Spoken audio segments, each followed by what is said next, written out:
42. Section 42. Nothing on 42. 43.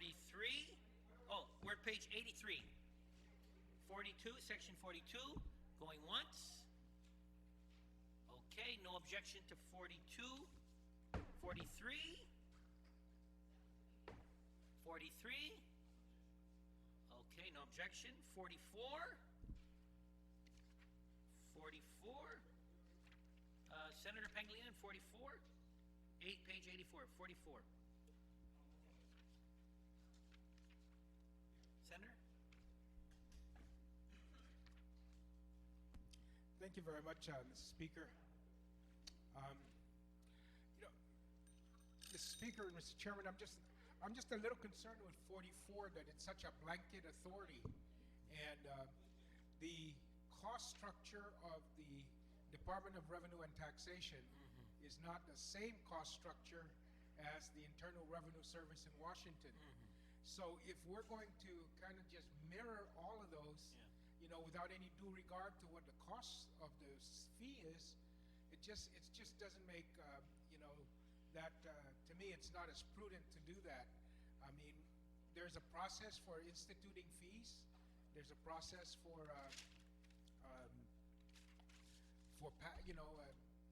proposing fees, passing fees, and so forth.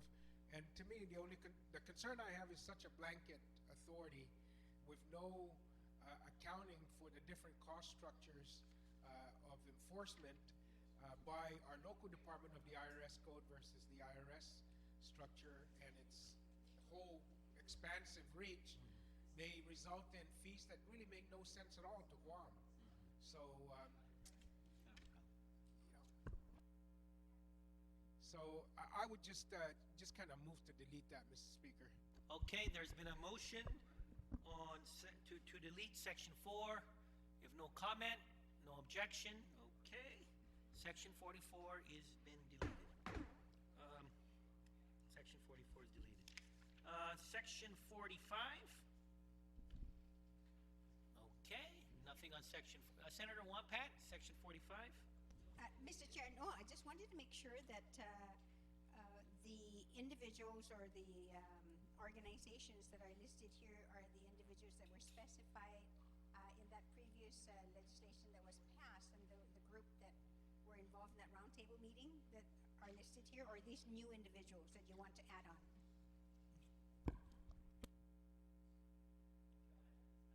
These are new ones that to be added. Okay, thank you. Okay. Okay, and if there's no objection, okay, 45, 46, 46, no objection, okay, 47,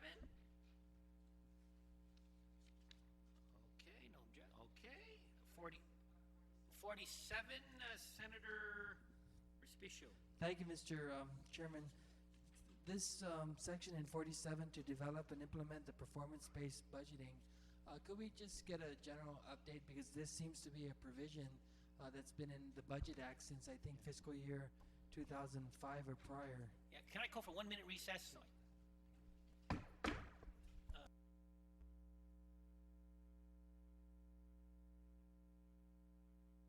Thank you very much. I thank the acting speaker for coming down so he could be able to respond to a question. The question I'd like to yield is, could we get a status of the Governor of Guam moving into a performance-based budgeting? This is a concept that all of us support, and I just want an update as to what the status of this requirement, because this is a provision that I see reoccurring in budgets, I think, since fiscal year 2005 or even much longer than that. Yes. Thank you. Vice Speaker, would you yield? Yes, yeah, yes, Mr. Chairman, I will yield to the question. Again, yeah, this provision was placed in by my office, and again, it's a result again of the desire from this legislature, as well as the administration, to move forward in a performance-based budgeting. Some of the issues that we've had have been, again, trying to track our revenues or appropriations being put into the government, and then from there, basically finding out what we're getting out of it. This has been the performance-based budget plan has been utilized by many state governments as well as municipal governments. There was actually federal money put in fact, I'm not too sure how much, but again, there was some technical assistance as well as monies provided by the federal government, Department of Interior, for the government of Guam and the administration to do certain pilot projects, pilot programs for performance-based budgeting. Again, in discussions with the administration, there was the Department of Labor, it was I think the MIP program at Public Health, DPW, where again there has been these technical assistance and funding put these particular departments into a performance-based budget program. Unfortunately, I'm not too sure how successful it's been, and this is where we're trying to work with the administration. But this provision will ensure that they move forward in, again, a program which they requested and they asked for and have received funding for. So there has been, the progress really has been, there has been several departments that have initiated a performance-based budgeting plan. Unfortunately, when you see the budgets that have been provided to us, the general budgets for the government of Guam, it is based on our current budgetary process. What we anticipate is that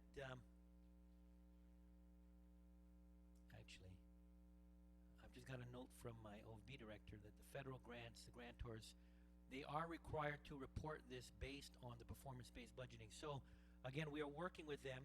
They should, part of the agreement of the utilization of these funds is that they will be reporting to the federal government based on their appropriations on a performance-based budget plan. So again, that's an update of where we're at this point. Senator Speaker? Okay, that's section 47, okay? Anyone else on section 47? Section 48.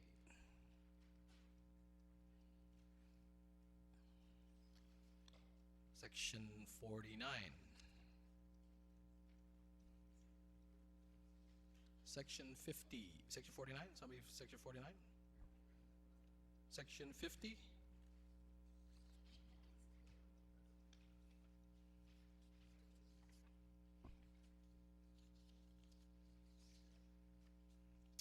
Senator Speaker. Thank you very much, Mr. Chairman. Mr. Chairman, this is a provision that I'm happy to see in this budget. I understand that it's current law. However, the current law in 2901 was not codified, so Chairman Calvo is offering this in a substitute version so that it could be codified and that it could remain in perpetuity unless amended or repealed, so that every time the revenues versus the collections have a variance of 3%, the governor would have to submit to the speaker a fiscal realignment plan. I'd just like to ask if this fiscal realignment plan submission would be required to be submitted in a bill format.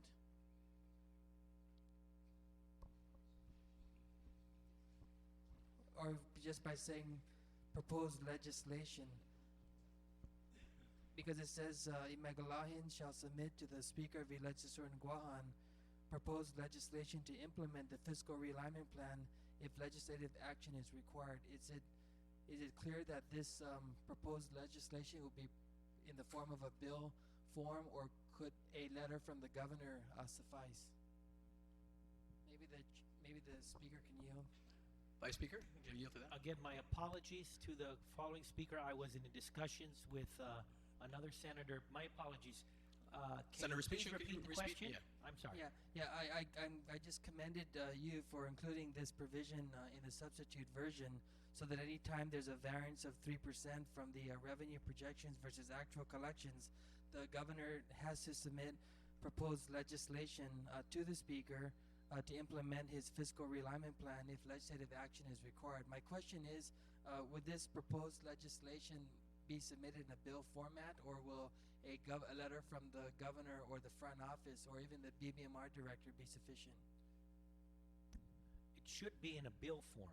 I think if there is to be a realignment plan, and obviously that means a change in spending. So as far as I'm concerned, again, as a drafter of the language, it should be provided by the administration in bill form for consideration by the legislative. If you're not opposed, I'd like to add in the words after proposed legislation, comma, in a bill format, comma, just so it's clear. And I'll submit that to the Okay, clerk. can Thank you you. submit that Thank to you, the, Mr. Chairman. yeah, Yeah. okay. Thanks. Yeah, you get a 1-minute recess?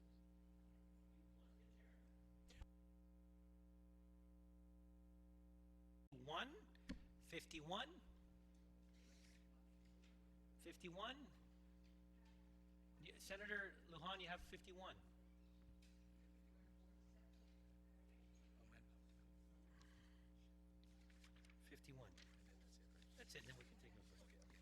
Okay, there's 51. Senator Juan, Pat. We're in 51, Manpower Development Fund. Thank you, Mr. Chairman.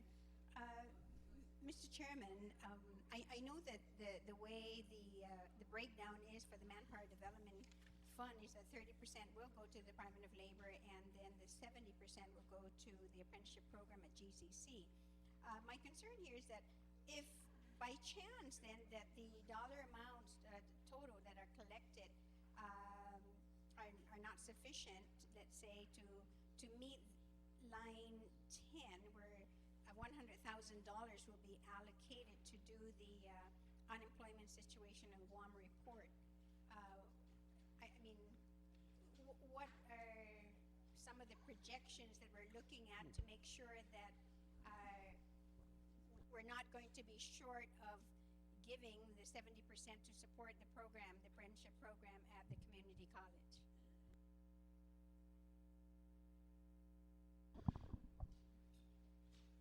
Okay, you want Senator Cabo to yield? Senator Cabo, please. Yes, thank you very much.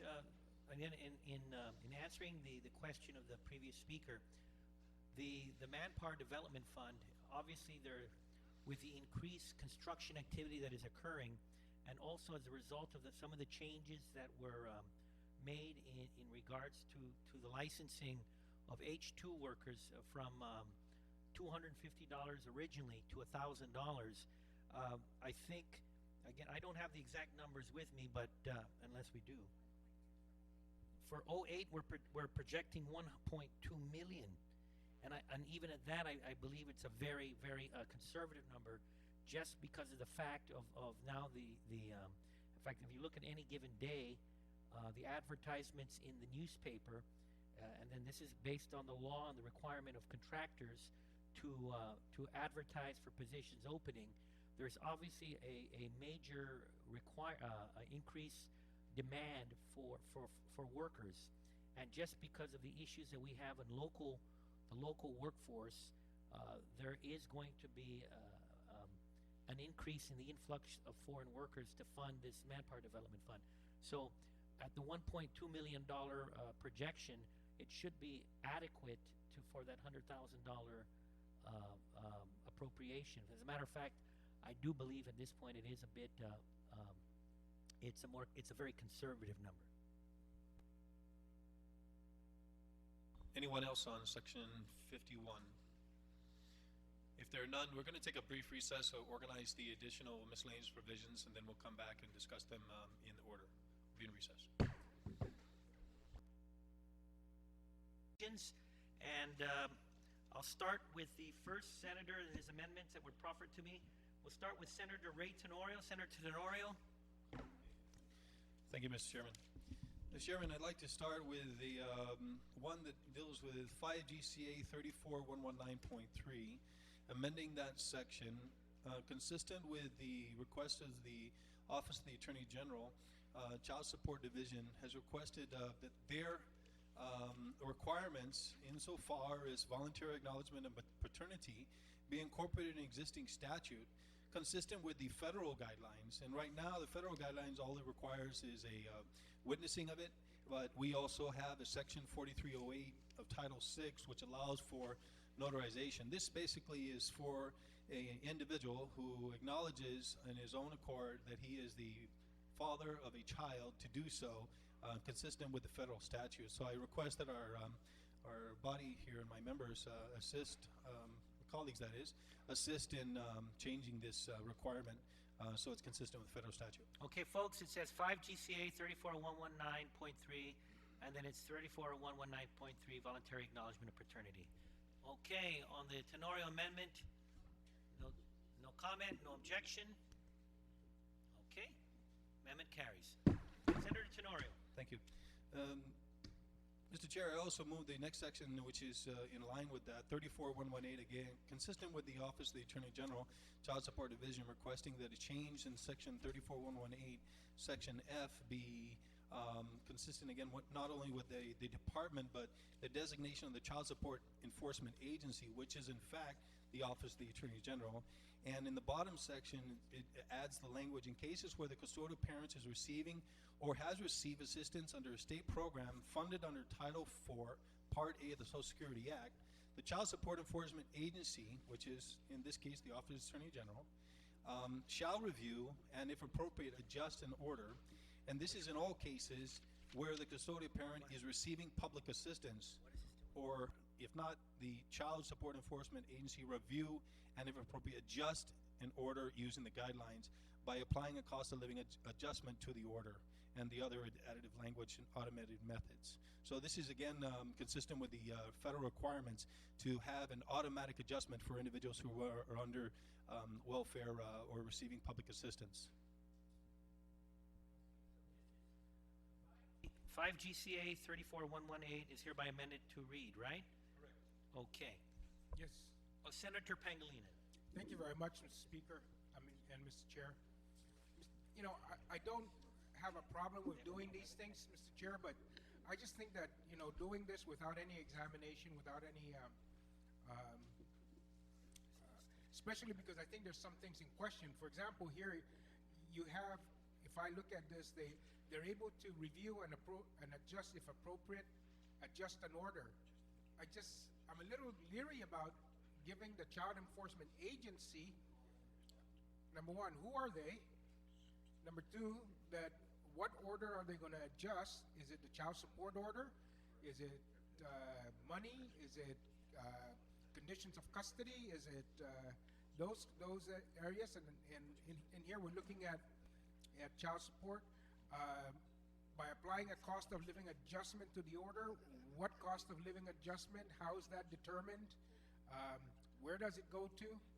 And so forth. So I just, without having the ability to respond or definitively know what kind of actions they can take relating to these actions, I'm a little leery about just passing it without any additional discussion and input from any parties at all that may be affected by this.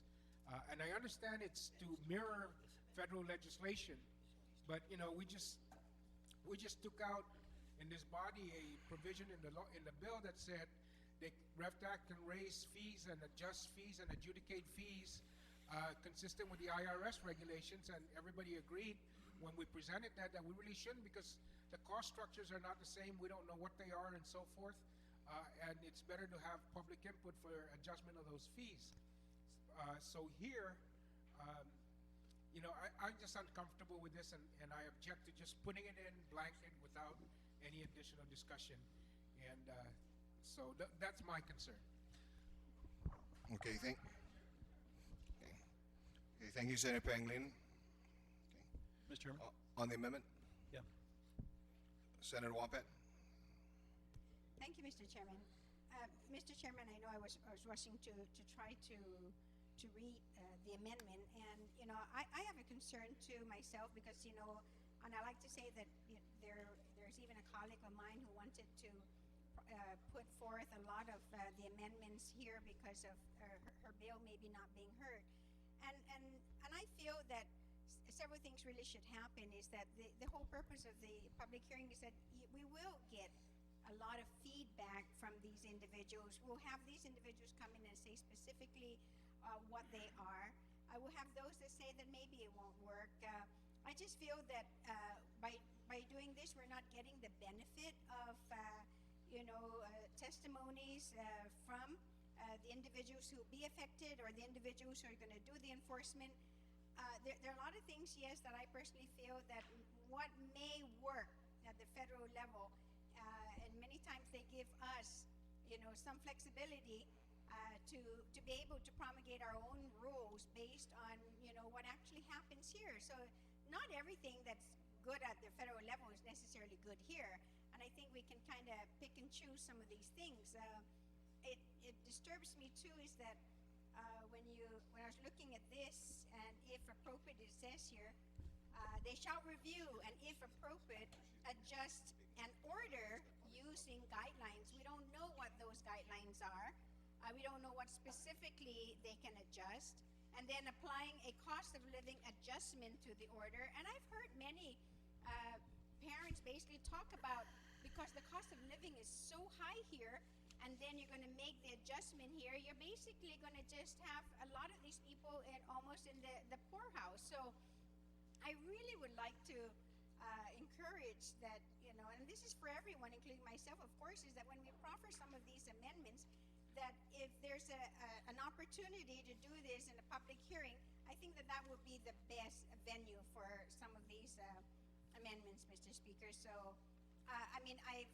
on the surface, I don't see, of course, anything wrong, only because every time we think that, this is to mirror that of the federal government, we automatically think, okay, then yeah, let's go ahead and do it without really knowing.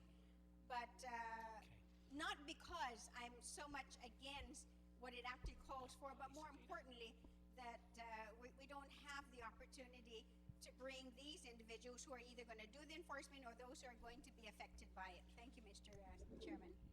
Okay, thank you very much, Senator Wampat. We are still in the Tenorio Amendment.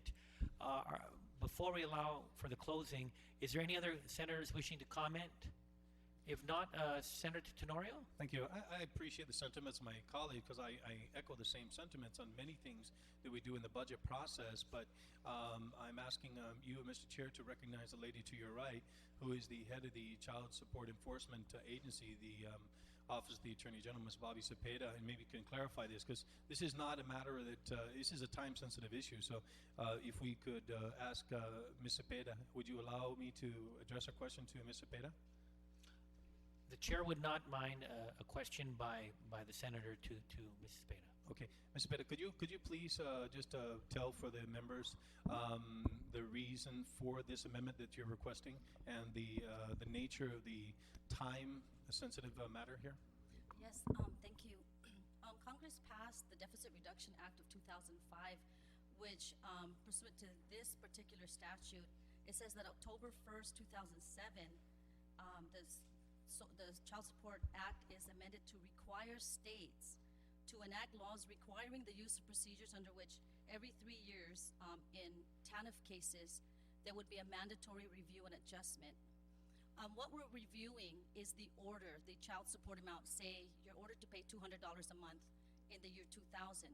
If this is a welfare case, in 2003, we are required to look at that again, review it based on the income of the parties, and adjust it if it's appropriate.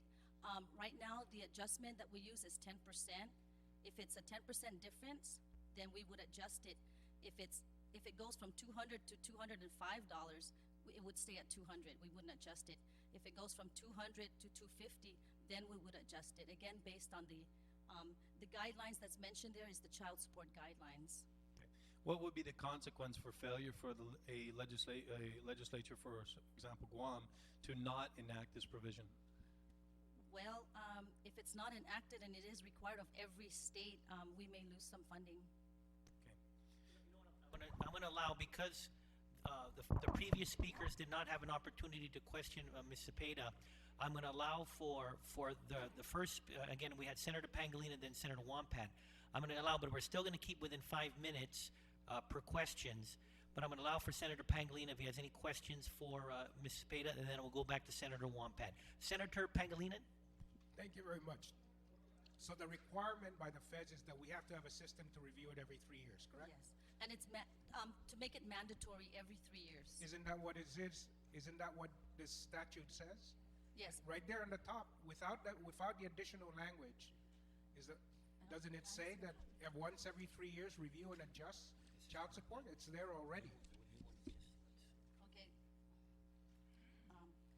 What it's saying right now is a custodial or non-custodial parent shall have a right to ask the court. It's not mandatory. We don't have to do it unless the parties request it. What this does is only in welfare cases we have to review and adjust. We have to look at the order and see if it's still, up to date, so to speak. Yeah, but it says you can adjust the order. Can the Attorney General adjust or modify or change a judge's order? Review and adjustment, no, we don't adjust it without the judge's stamp of approval. But what we're doing is we do a review and adjustment. We review it based on their incomes and everything else, and then we submit it to the court. Right. The court reviews it, and then they approve it. But doesn't the language says the enforcement agency shall review and if appropriate, adjust an order? It doesn't say submit to the court. It doesn't say reviewed by the court. It just says you guys have the authority to review and if appropriate, adjust. It doesn't require that you go back to the court. I mean, maybe the court, maybe you're saying you can't do that, but the statute that's being proposed allows you to do that. Well, maybe we could then add in a sentence there like we did in the first one where it says petition the Family Court Hearings Division and say adjust and review an order using guidelines which must be approved by the court, which... Well, that's very, very different from what's proposed language, and that's why, if we had no discussion on this, in fact, we would have gone ahead and do this and authorized them something that they're really not authorized to do. And so that's why I'm saying, we're doing all this, we're trying to rush everything, without the benefit of that, and I'm certainly glad that, Ms. Cepeda is here to at least set some language. Otherwise, we could just be doing things that really aren't appropriate. So, the federal requirement is that we are being required to do it for welfare cases. Every 3 years we have. Actually, that was the requirement several years ago, and then they went to a optional, if you want to review and adjust, and then the feds are making it mandatory again. So it's just going back to the old way. Okay. Can you do it under the old way without legislation? No. You mean review and adjust? No. Review and submit to the court for the court to adjust. Oh, yeah. Okay. Under the old way, we used to do that, and then it became optional. We would do it at the parties' request. If they didn't request, then we didn't do it. And now the federal government just wants us to do it in every welfare case. Okay. Yeah, I just think that the language needs additional work, Mr. Chair, and perhaps you might want to entertain that. But I just think that we need to make those changes pursuant to what I think are required, and pursuant to what's allowable. So clearly, for me, I can't support this amendment as written. Thank you. And obviously, there's some the hands that have been raised. So I'm going to allow them to speak on the amendment and also to question Ms. Cepeda. So hopefully there'll be members of the body that if they do wish to proffer an amendment, they will have that opportunity. Senator Wampat, I'm going to allow you again to question Ms. Cepeda in regards to the amendment as proffered by Senator Tenorio. Thank you, Mr. Chairman. My question is that, and this was stated earlier, is that it's a federal requirement. And when there are federal regulations or mandates being passed on by Congress, usually what they do is they will just say that this is a mandate for all states and territories regardless, okay? Then the other could be, well, this is a mandate that we're passing on, but we're going to give the states an option to then create legislation to mandate it, to mirror, I guess, the federal. What specifically was mandated here? The feds are requiring us to pass a law that requires us to review and adjust TANF cases every 3 years. And it's not left up to the states to decide what, what each state is gonna do, like, other child support issues. So they specifically said that we have to pass legislation Yes. to do this every year. And then did they say specifically what you're going to do every 3 years? Every 3 years, they want us to revisit, look at an order because they know it gets old. We have orders from 10 years ago that, were based on income of the parties 10 years ago. So all this does is keeps us on our toes.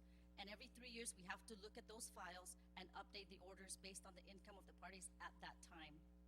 So in the past then, like you said, if they're so old and you know that there has to be an adjustment made, what has your department or division done then in the past to up, the payments, to base it on, today's standards? What we've done anyway is we have been doing review and adjustment in TANF cases. It's not required that we do it, but we do it anyway. Wait, stop for a moment. You said you do adjustments, so then you're making the adjustments without going back to the judge who has? No, we do.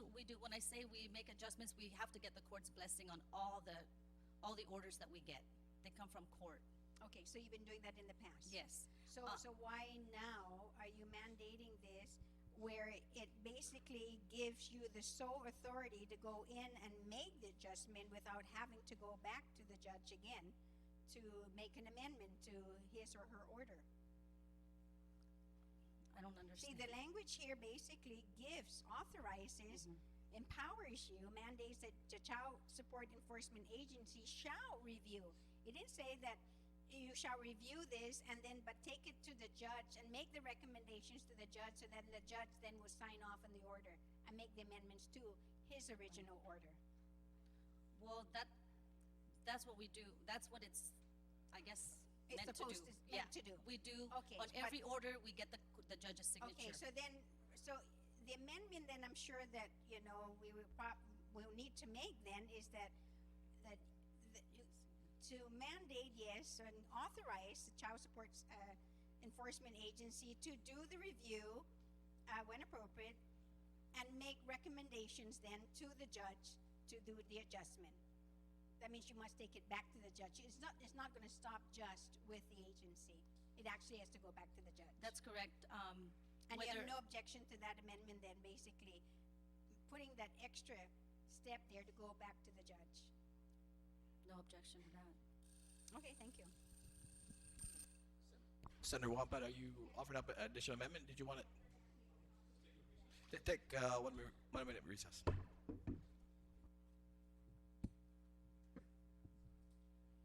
And with 5 GCA 34118, we had Senator Wampat.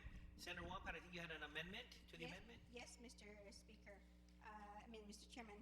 On line 9, I would like to add these words, if after the word if appropriate, shall file a motion with the court or stipulation to, and then you continue on with the rest of the sentence. So it's filing a motion or filing a stipulation with the court.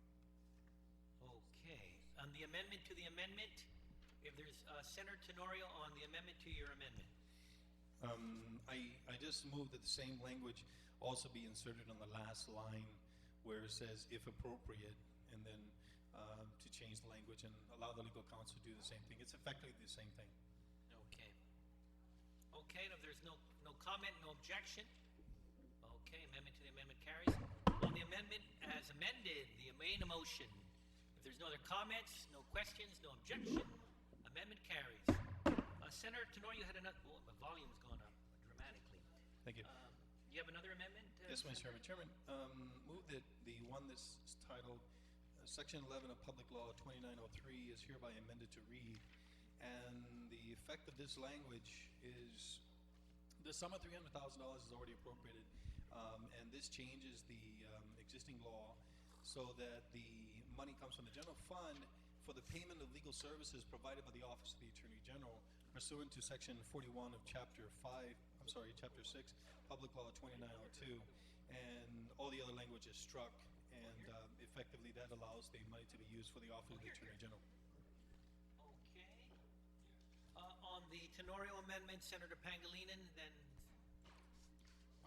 Yeah, the only question I have, or the question I have here is does this in effect get rid of the office of the principal Guam income tax attorney? Or does it then not fund that office and instead just, as it says, the office of Guam principal tax attorney is now housed within the Department of Administration or Department of Law, Department of Justice, Office of the Attorney General, whatever the proper term is. Yield to the question. I just think that, once again, I mean, if there's, I'm a real supporter of trying to consolidate the legal services of the government of Guam and the Office of the Attorney General being the chief legal officer. And the practice has always been in the past that the Rev and Tax, if I remember correctly, hired the attorney housed at Rev Tax, pretty much independent, working for the department, especially on tax cases and so forth. And there's a little bit of a Chinese wall, you might want to call, between the Office of the Attorney General and Department of Revenue and Tax for that purpose. If they needed to go to court, they were designated as a special attorneys general in order to be able to appear on behalf of the government of Guam and so forth. And I think that's what was formalized with the establishment of the Office of the Principal Guam Income Tax Attorney. And this kind of takes down the Chinese wall, I guess you might want to say, or puts a whole gate between the two on a more informal or formal process. And if that's the will of the body, that's fine. You know, it's more in keeping with my general philosophy is with regards to legal services.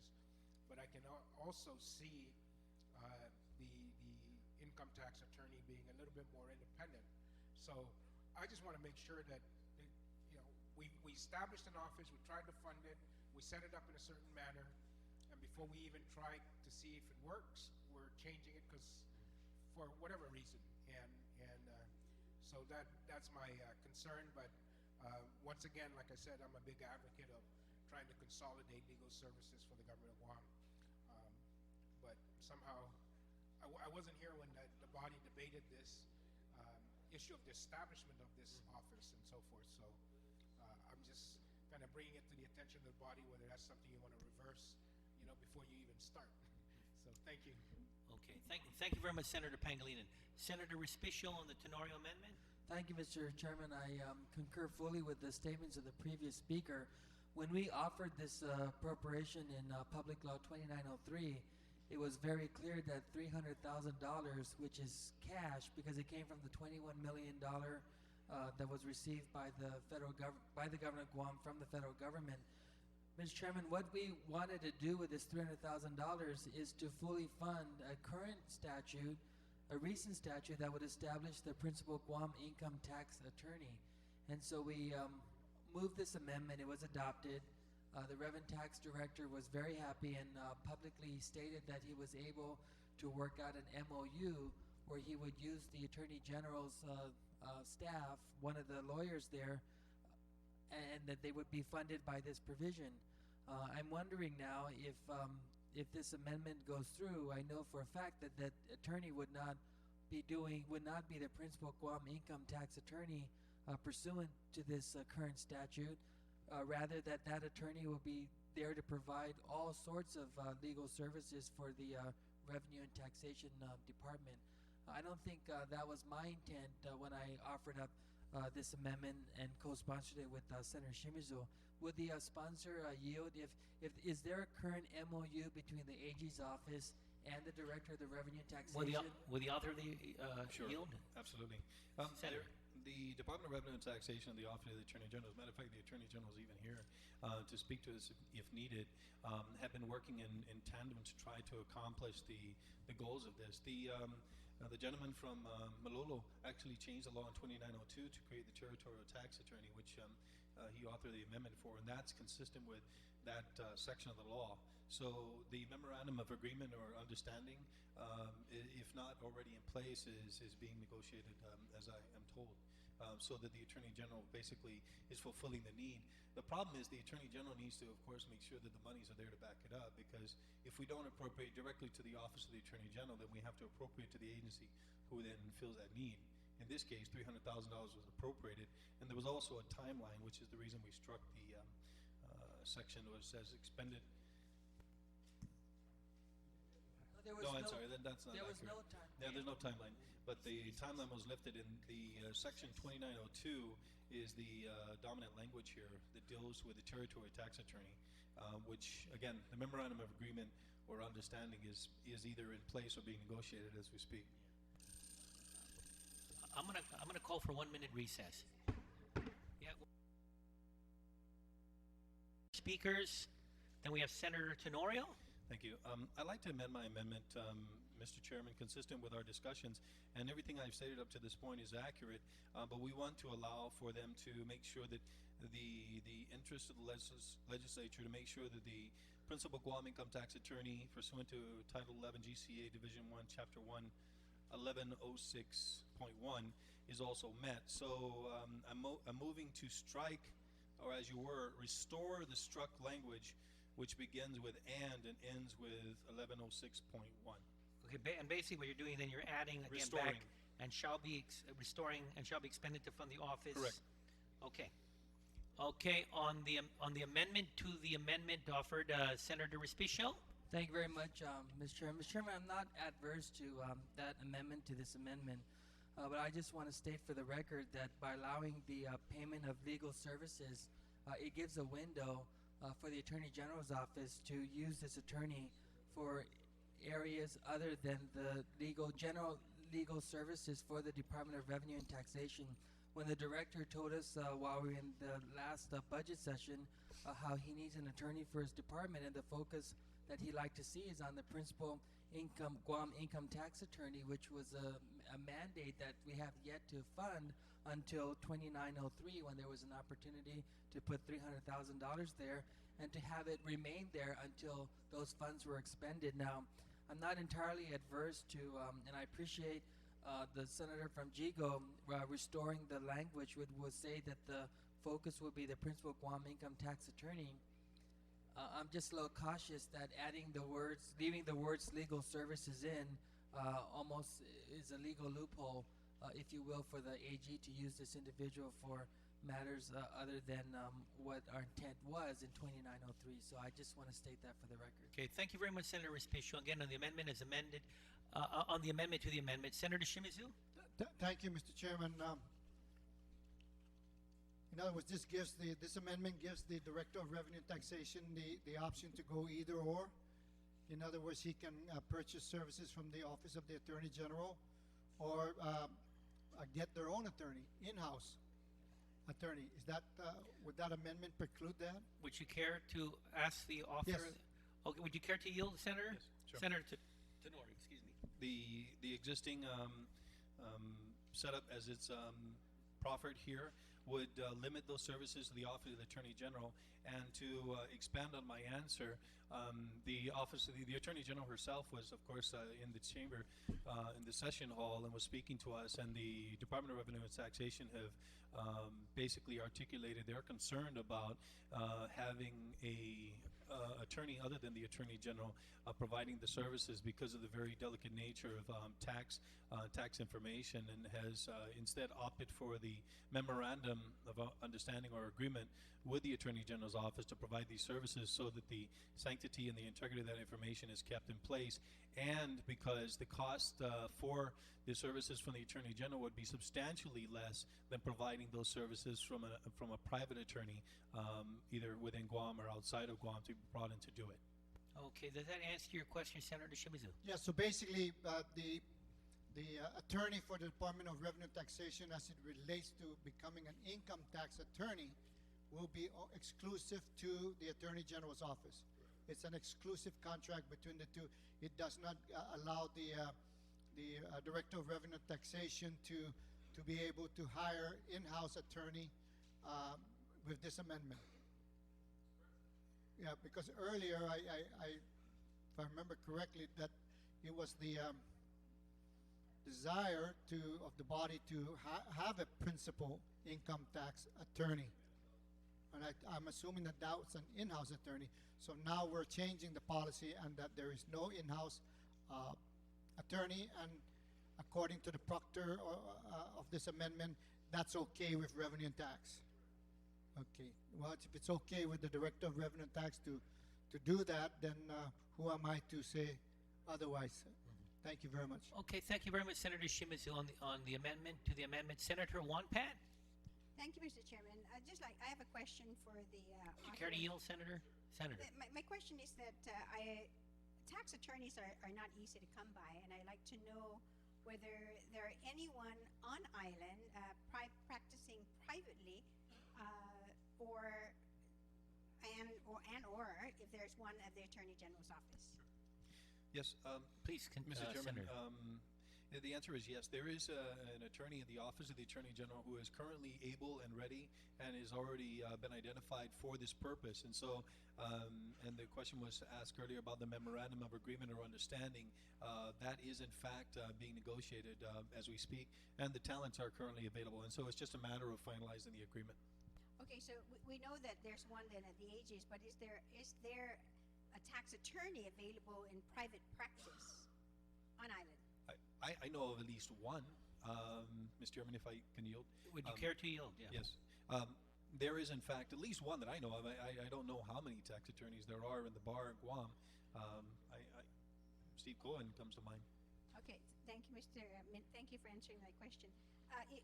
Well, my concern, of course, is that although there may be an attorney, a tax attorney available in island and has his own practice, private practice, then I don't think that he's going to give that up to go over to Rev and Tax. I can accept then the fact that if they're over the Attorney General's and that they would be made available in the memorandum of understanding then to provide those services at Rev and Tax. So my other question now is that since they are going to provide the legal services from the AG's office, will that attorney be housed at Rev and Tax so Senator, that do you care to yield to the her question? duties will be dedicated then to legal matters of Rev and Tax? You're referring the question to the Yes. author speaker. Senator, do you care to yield? Yeah, the answer is Senator. yes, yes, and yes. Okay. Thank you very much, Senator Wonpat. Okay, on the amendment to the amendment, if there is no objection, no objection, okay, amendment to the amendment carries. On the main amendment as amended, if there is no objection, amendment carries. We are now, Senator Tenor, you still have a few more. Senator. Thank you. Mr. Chairman, the Office of the Attorney General, again, consistent with the request that they've made, have also asked that we sort of be consistent with the language which refers to the Office of the Attorney General. In most references is the Office of the Attorney General and the Department of Law. The Office of the Attorney General has requested to change the language of Section 3102 5 GCA as well as 3101A to change references to the there is within the executive branch of the government of Guam, the Office of the Attorney General, and then goes on to say that the head of the Office of the Attorney General is the chief legal officer, which is consistent with the existing law, and then strikes the last line, which says the Attorney General shall be appointed by the governor, which is, of course, already been changed with respect to our elected office. And then the second section, again, is consistent with the same thing with references to the originating language of the Department of Law to the Office of the Attorney General.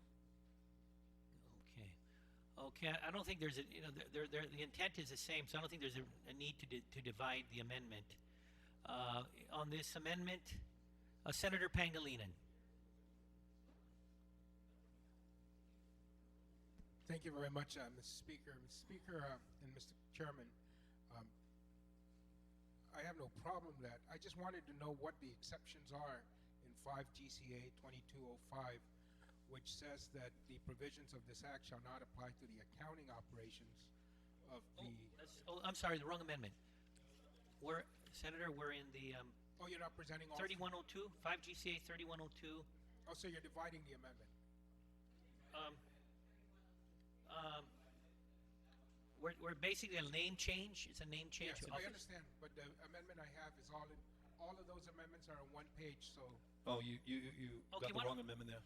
It's probably Okay. an earlier Genesis, the earlier the earlier one. If you just take the one that just has those two, we're only dealing with those two in isolation right now. Okay.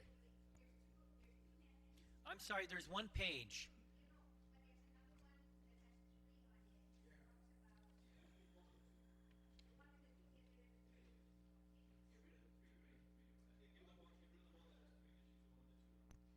Oh, sorry. Yeah, also, I don't have that copy. I'm sorry. I only have the two. And again, it was the opinion of the chair that it's basically a name. So, okay. Okay, Senator Pangilinan? Okay. If there's no comment, Senator Wampat. It's a general comment. You know, we go through this every once in a while, I guess, whatever the buzzword is. And, you know, we used to have Department of Law, and now we're saying Office of the Attorney General. And then we have the Attorney General, and now it's Office of the Attorney General. And, you know, I'm just kind of concerned because we did this with GPSS from Department of Education, and now we're GPSS. And then when you go back to the mainland, who has oversight of some of these departments and agencies because of federal fundings, I mean, they're all departments. And then now here we're doing this, and I just don't want any confusion later on, and it's just all window dressing for me. And if it's consistent throughout, then I can understand. But if it's just, you know, like I say, because that is the buzzword of the century, then we're doing this. So I hope that that's not the case, really, because in the review of GPSS, even the U.S. Department of Education, and then now we're like, you know, we have Guam Department of Education. That's how they refer to us, and yet we are GPSS. So, you know, it's just very confusing, Mr. Chairman. Okay, thank you very much, Senator Wampat. Again, on the Tenorio Amendment, if there's no other comment, no objection, amendment carries. Senator, you still have your amendment? Mr. Chairman, I have an amendment which I know my colleague from Veragata also wants to make an amendment to. It deals with the two section of 5 GCA 32201C21, and then that's triple I or 3, and then the subsequent one, which are consistent with respect to their purpose. We have an anti-gouging law which says typhoon condition 1, 2, and 3, and of course we have changed that to condition of readiness or the equivalent declaration, which allows certain precautions to be made so that people of Guam are not in fact gouged by those unsavory types within our community would like to do so under extenuating circumstances which these conditions bring. So this is just to be consistent, so there is no technical or legal issue for these individuals to fall under. Okay. On the Tenorio Amendment, Senator Blas. Thank you, Mr. Chair. Mr. Chair, I'd just like to make an amendment to the amendment. Okay. You know, I didn't divide this, so, and I don't think so. It's required, but go ahead, please. Okay. Just basically where it says after a disaster in which 500 or more permanent residential units, if that can be reduced to 200. To change the 500 to 200. Okay. So there's an amendment to the amendment reducing from 500 to 200. If there's no objection, okay, the amendment to the amendment carries. On the amendment as amended, Senator Wampat. Thank you, Mr. Chairman. You know, a lot of these amendments, of course, is try to make sure that we are aligned with federal regulations again. And my question is for the number itself of 500 or 200 more of the permanent resident units. I mean, would that in any way somehow affect our ability to, get assistance, then if the numbers are much lower, higher, whatever, I just want to make sure. Oh, my I goodness. don't know who can answer that question. No? Just to let you, Oh, okay, then, so the answer is no. Thank you. okay, thank you. The amendment carried, that's what I was concerned. Amendment to the amendment carried, but okay. Anyway, on the amendment as amended, the main amendment, no other comments? No objection? Okay, amendment carries. I yield. One more. Yep.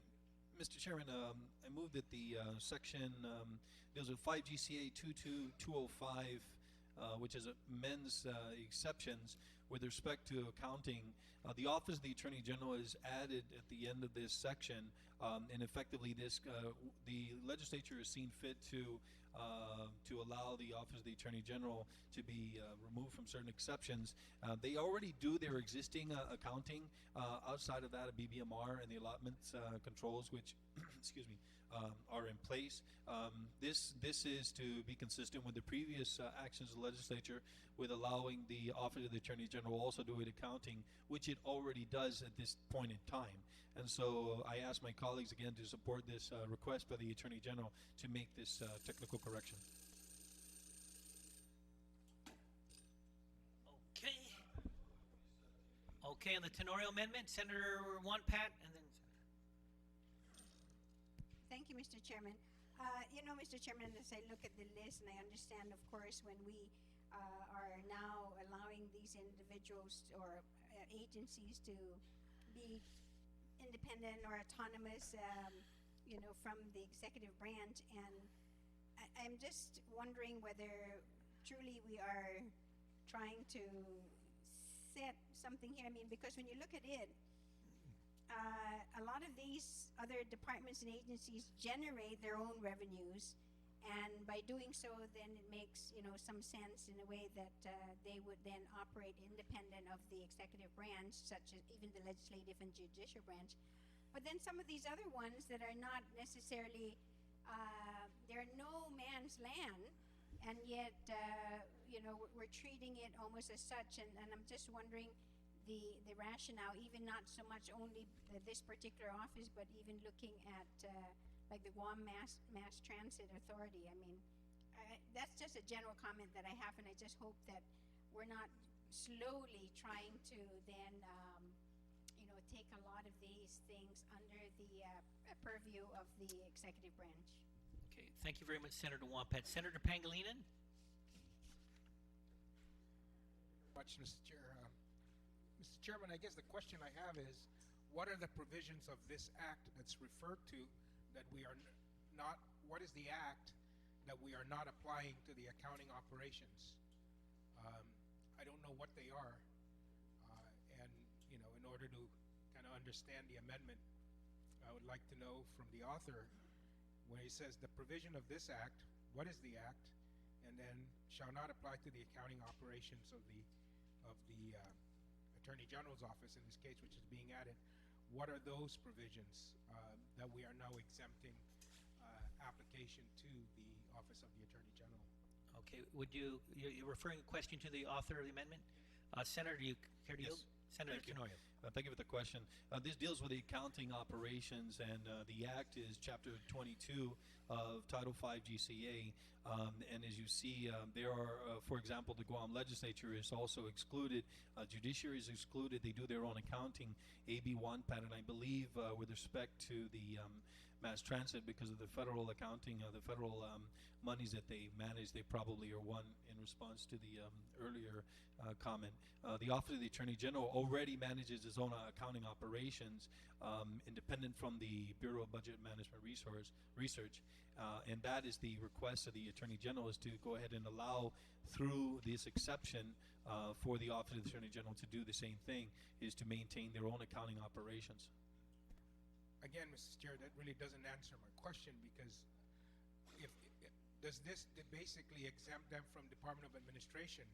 Are they now going to be able to write their own checks, keep their own accounts, take their money, deposit it in their own funds and their own accounts? I think that's what this refers to, that they become, they have an accounting system, mechanism, accounts, check writing that is all independent of the Department of Administration. And I think that's what this is, because, I mean, I know I could read that this is Chapter 5, 22005, you know, but just what is that? And maybe I should just go and look it up myself and read it, but I would think that, you know, we're kind of presenting something that we would be familiar with that. So I believe that what this does is it allows them to set up bank accounts, to write their own checks, et cetera, that is completely different. So we're going to now add more cost to running the Office of the Attorney General, because now they're going to have to hire accountants to keep track of their money. They're going to have to buy checks, check writing. If that is it, then, you know, I want to be sure that we know exactly that's what we're doing in order to be able to make the decision on this. Because if it's going to now divert resources really that could go towards attorneys and, you know, fighting crime and et cetera, so now we're going to have to just give them more money to make sure that they run their own accounting system and so forth, where it's now being provided by the Department of Administration. Is there something that the Department of Administration is not doing to their satisfaction, you know, that requires us to change that?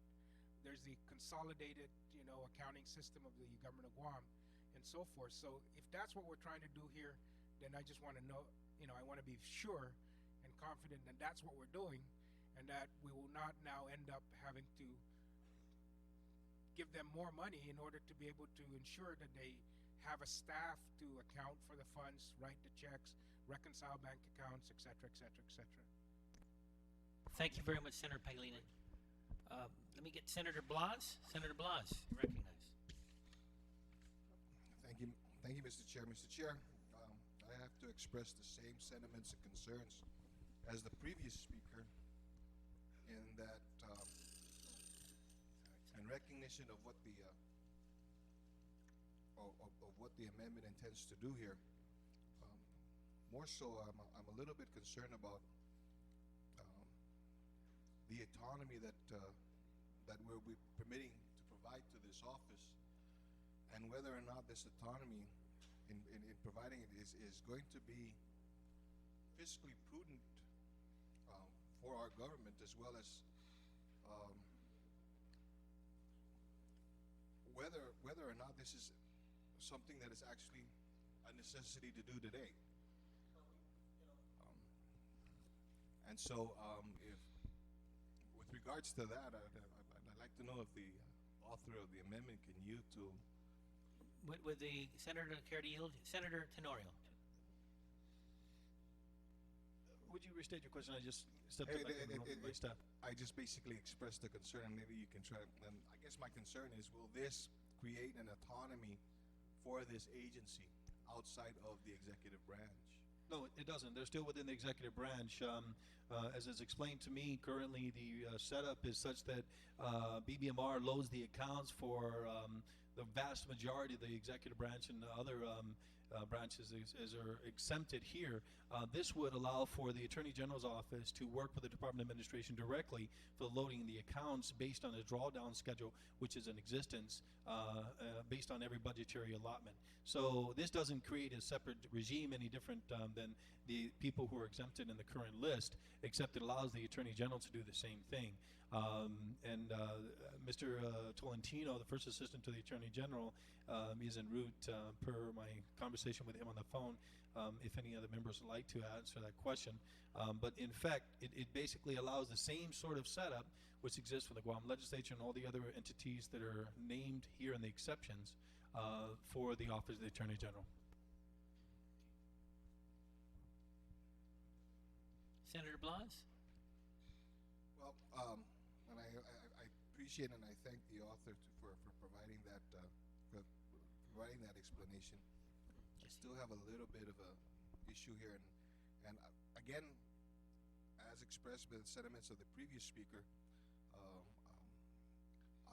I would see if I could like to have a little bit more time in being able to review it, just what the ramification is and what the exceptions are to this statute. Thank you, Mr. Chair. Mr. Chairman? Senator Respicio, and then we'll, Senator Respicio. Mr. Chairman, although this is just a paragraph, 1, 2, 3, 4, 5, 6 sentences, it has far-reaching implications and probably unintended consequences, like previous speakers have pointed out. If this were to be continued as an offer for us to decide on, I certainly would have to register my opposition to add the Office of the Attorney General here by exempting that office and allowing them to do their own accounting. It goes against the grain of the community's mood to want to reorganize this government. I think it would grow the government by having them have their own accounting system and be able to prepare to meet this mandate. So I certainly stand in opposition to something like this. Okay, thank you very much, Senator Respicio. You're the final speaker, Senator Tenorio.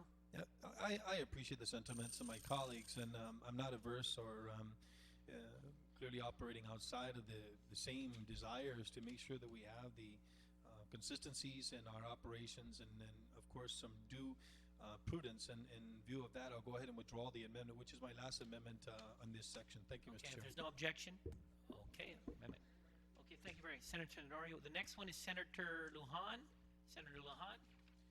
Thank you, Mr. Chairman. Mr. Chairman, I'm sure both my amendments will go fairly fast. First amendment, basically, Mr. Chairman, is an amendment basically to Title 11 Guam Code Annotated subsection 72102C. Basically, what it is, Mr. Chairman, is it's an unintended consequence based on Bill 74 that became Public Law 2902. And basically, what it was there is that I'll read a clause there. Then the change is that for each national or state or foreign bank that operates a branch on Guam that is licensed in Guam, the assessment shall be computed on the reported total assets of the bank branch in Guam. The current law, Mr. Chairman, banks from other places are only taxed on assets located on Guam. Because banks chartered on Guam are not mentioned in the current law, 2902, the assessment is computed on their total assets, including those located outside Guam, which it's not a fair thing for the locally chartered banks. So with that, again, as an unintended consequence on Bill 74, which became Public Law 2902, is just, again, a correction to an unintended consequence for that action. Okay, on the Lujan amendment, if there's no comment, no objection, amendment carries. Senator Lujan. Thank you. Mr. Chairman, again, in line with the other public safety aspects of the government of Guam that was allowed for not only the police department but fire, this is in line again with those agencies in regards to being able to bring back temporary employment of retired customs and quarantine officers.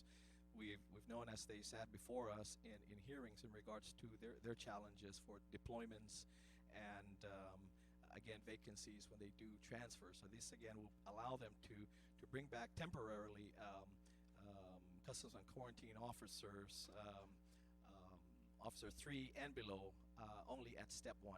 And again, it's just in line with the other public safety agencies. Senator Lujan, on the Lujan amendment, no comment, no objection, amendment carries.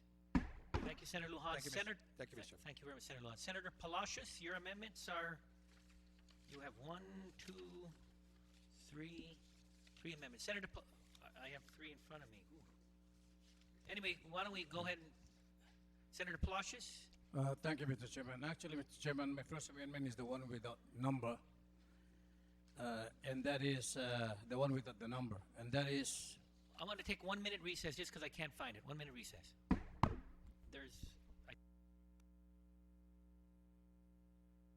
You recognized?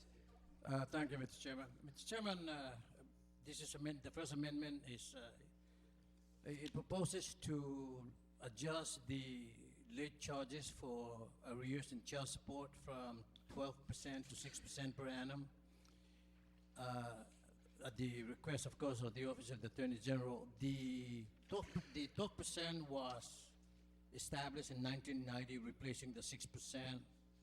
17 years later, looking back, I guess the fluctuation in the interest rate and the prevailing trend in the U.S. mainland of reducing it back to the lower rate, they would like to restore the 6% back to the old rate.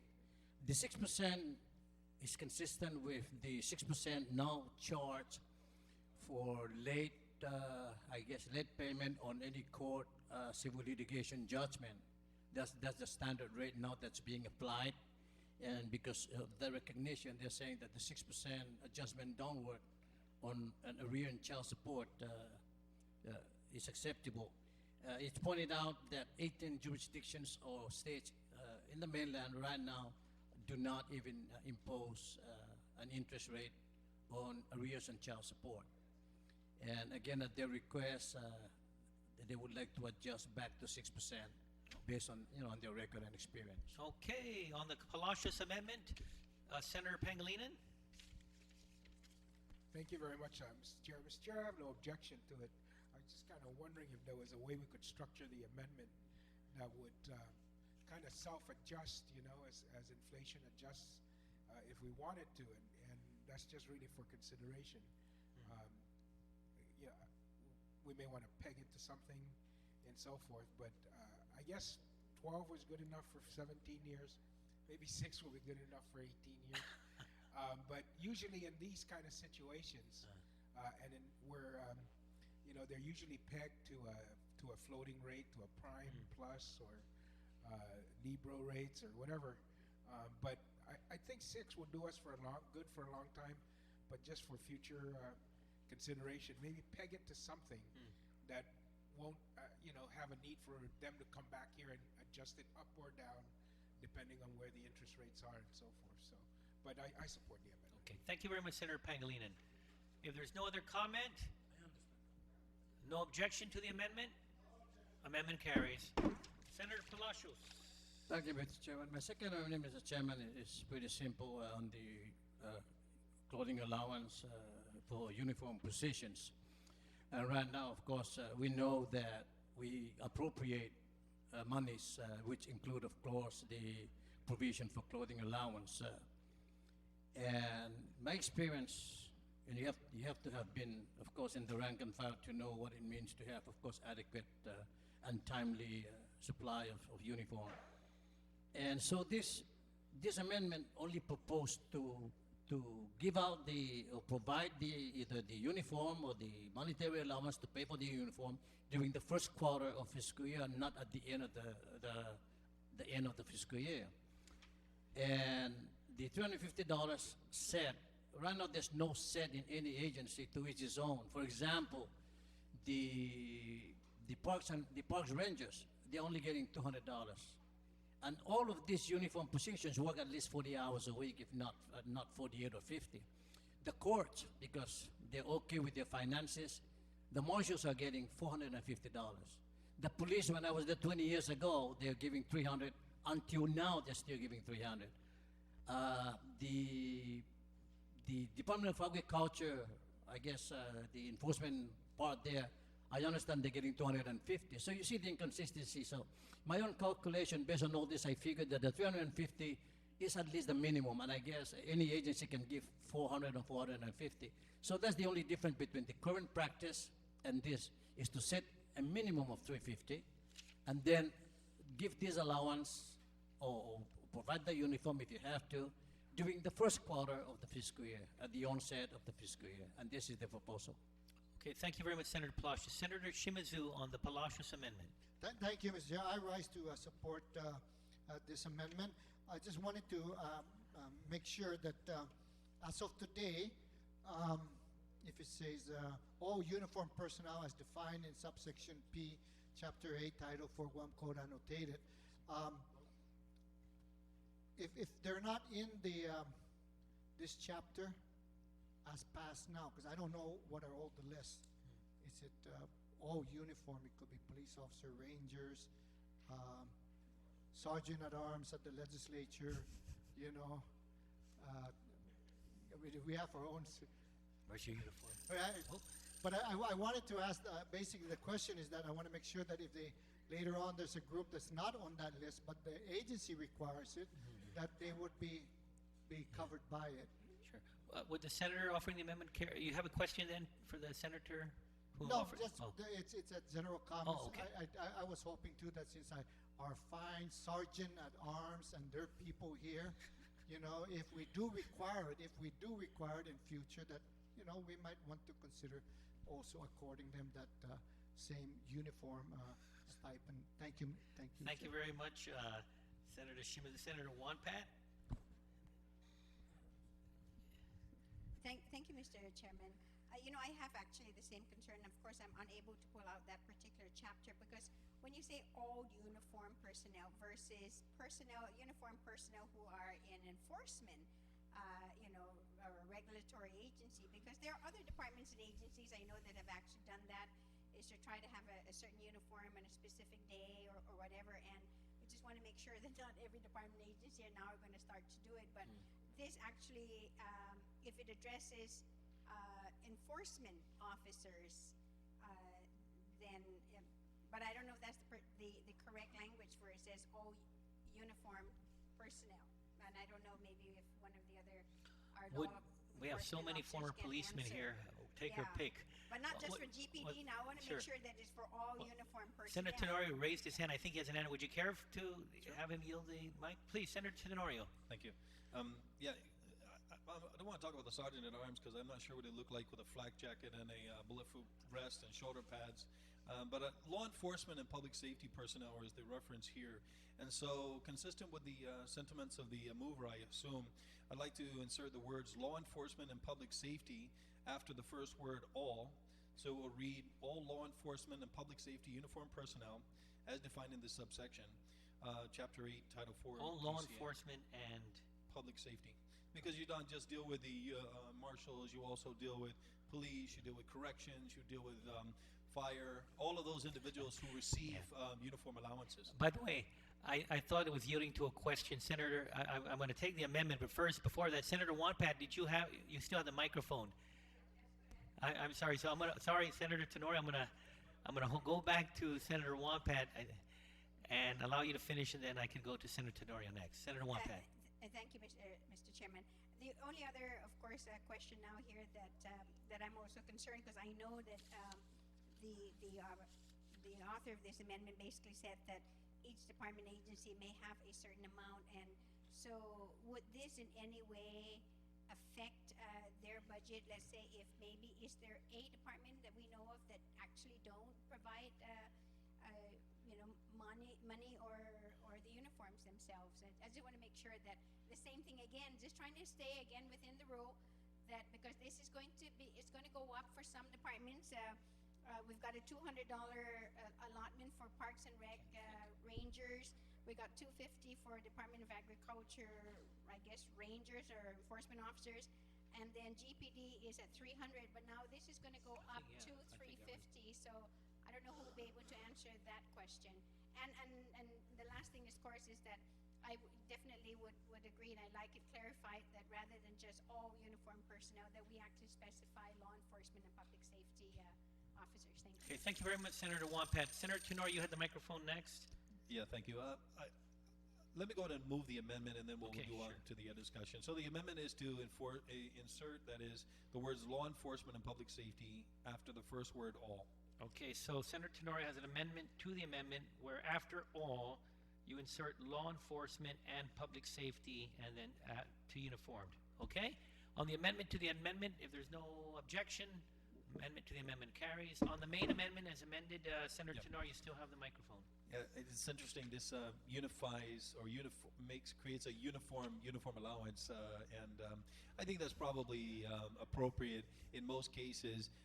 Most of our men and women in public safety and law enforcement receive, and as was mentioned, varying fees. Now, with respect to the budgetary impact, I think the impact would be negligible, as the only difference in most cases would be $50 to $100, and you're only talking about In again, most cases, it's only a limited number of individuals. So I don't think this would be catastrophic to the budgets that your Office of Finance and Budget have produced, Mr. Chairman. I think this would be negligible versus the entire sums of these agencies' budgets. And I, of course, applaud the efforts of my good gentleman, my captain from Order Telepago.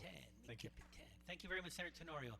Okay, on the main amendment as amended, if there's no other comment, no objection, amendment carries. Senator Palacios.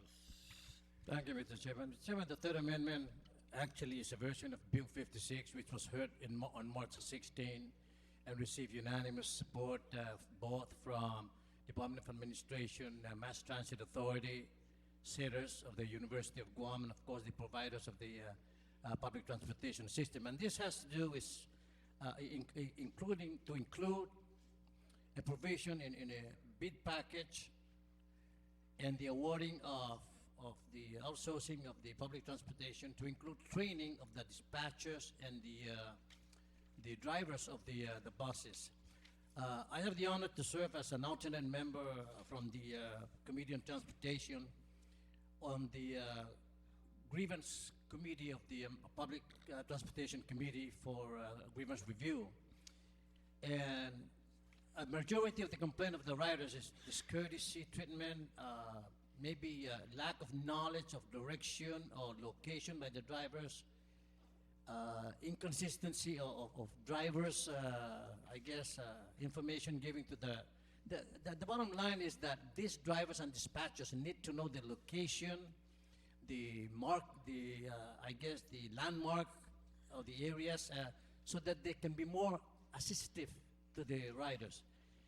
And so this 16-hour training, again, is right now as we speak, the providers have already had many of their dispatchers and drivers attended this and they're certified. But this is on their own, and that's why they don't object to this. In fact, the current RFP for the next mass transit service contract include many of these provisions. And this bill, the final version of which was reviewed by SEDARS of the University of Guam, which conducted the 16-hour orientation, and by Joey Manibusan he's the head of the mass transit.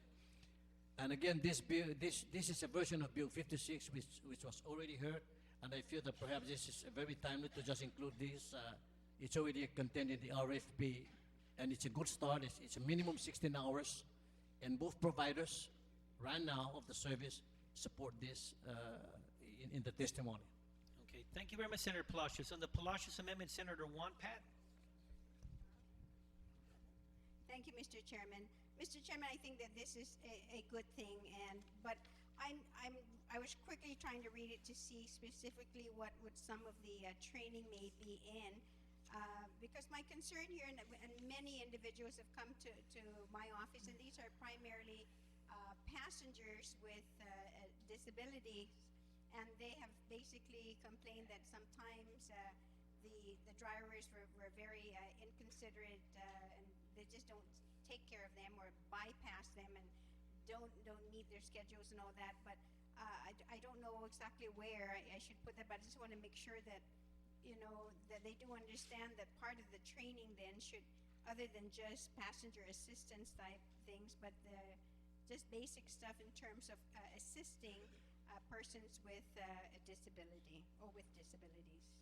And I don't know where that is, so. And I don't know if the author can Would the author care to yield to the question? To this particular program that may be included. Do you understand the question? Senator, care to yield? Yes. Okay, Senator. Well, these are the elements included in the training. For example, they will advise the rider that only a certain poundage of baggage, for example, you can bring up with you, and not so those things. Or a disabled person are seated at the front, so if there's a person that's not disabled but just a senior citizen or just using the mass transit, can be asked to say, could you sit at the back, and then be able to explain this. Actually, it is to assist, and then a disabled person can actually bring on a person to assist that person, and the person that's assisting the disabled will not be charged, for example, with with the fee to having to pay for the. It's a good 16-hour training, and rather the rights of the riders. What are your rights and what are your restrictions? These are very specific. And so if they know this, and then the dispatchers know this, and then the drivers know this, then they'll be able to share this with the driver. That will, of course, minimize so much the grievance, because not that this grievance is just really lack of understanding of what is required of these riders. For example, you cannot just stop anywhere because you want to get down here. There's a certain stops that are designated as, for example, bus stops. It's very, very detailed training. It's minimum 16 hours. They can go beyond that. And of course, the drivers and the dispatchers are given a copy of the RFP, which is actually the condition for the award and the obligation on the service provider of what needs to be done. So the RFP itself would have to be, of course, would have to be shared with the provider, and make sure that the service providers, employees, know these things. Oh, Senator Wampat, I'll allow you to close it. Your time is up, but go ahead. You have. Yes, close it up? I wanted to just make an amendment here on the page 3. Let me see, right in the middle where it says the training instruction shall include, where appropriate, the familiarization of. And We'll take a minute recess to get that amendment. Okay, this one's important. Right after the word sensitivity training, add the words for diversities and disabilities. For diversities and disabilities. Yes. And if there's no comment, no objection, okay, amendment to the amendment carries. On the main amendment as amended, if there's no other comment, do you want to close, Senator Palacios, or no? That's okay. On the main amendment, no objection, amendment carries. You have one last one. Thank you, Mr. Chairman. Mr. Chairman, my last amendment is, of course, Section 4109 of Title 4, subsection A, and to amend for the purpose of this subsection, all elected officials except members of the Guam Education Policy Board and the Consolidated Commission of Utilities shall be deemed Thank you. appropriate. Oh, okay. On the amendment, no objection, amendment carries.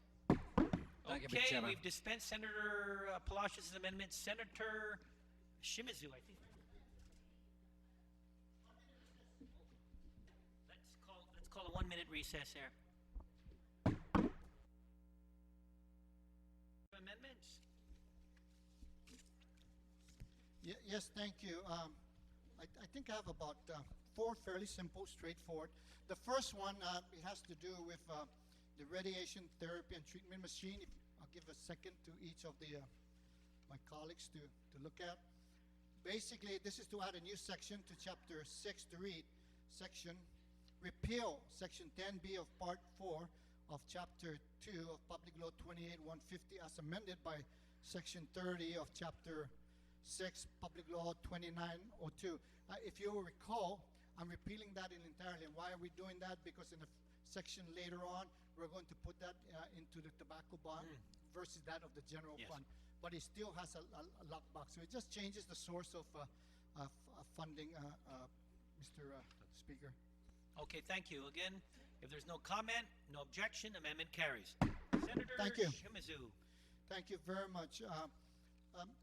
Mr. Chairman, this is to add a new section of Chapter 6 Miscellaneous Provision section, Temporary Employment of Revenue of Retired Department of Revenue and Taxation employees. The Department of Revenue and Taxation may rehire employees of the Department of Revenue and Taxation when a critical needs arises in the areas of tax collection, taxpayer assistance, tax investigation, auditing, and tax processing. Such retirees may be hired as step 1 for the appropriate position and shall not be entitled to sick leave or annual leave. Notwithstanding Title 4, retired officers temporarily hired pursuant to this section may continue to receive their retirement benefits. Mr. Speaker, what this basically does now is bring back seasoned, very well capable former employees to come back to the department and try to go and collect as much taxes.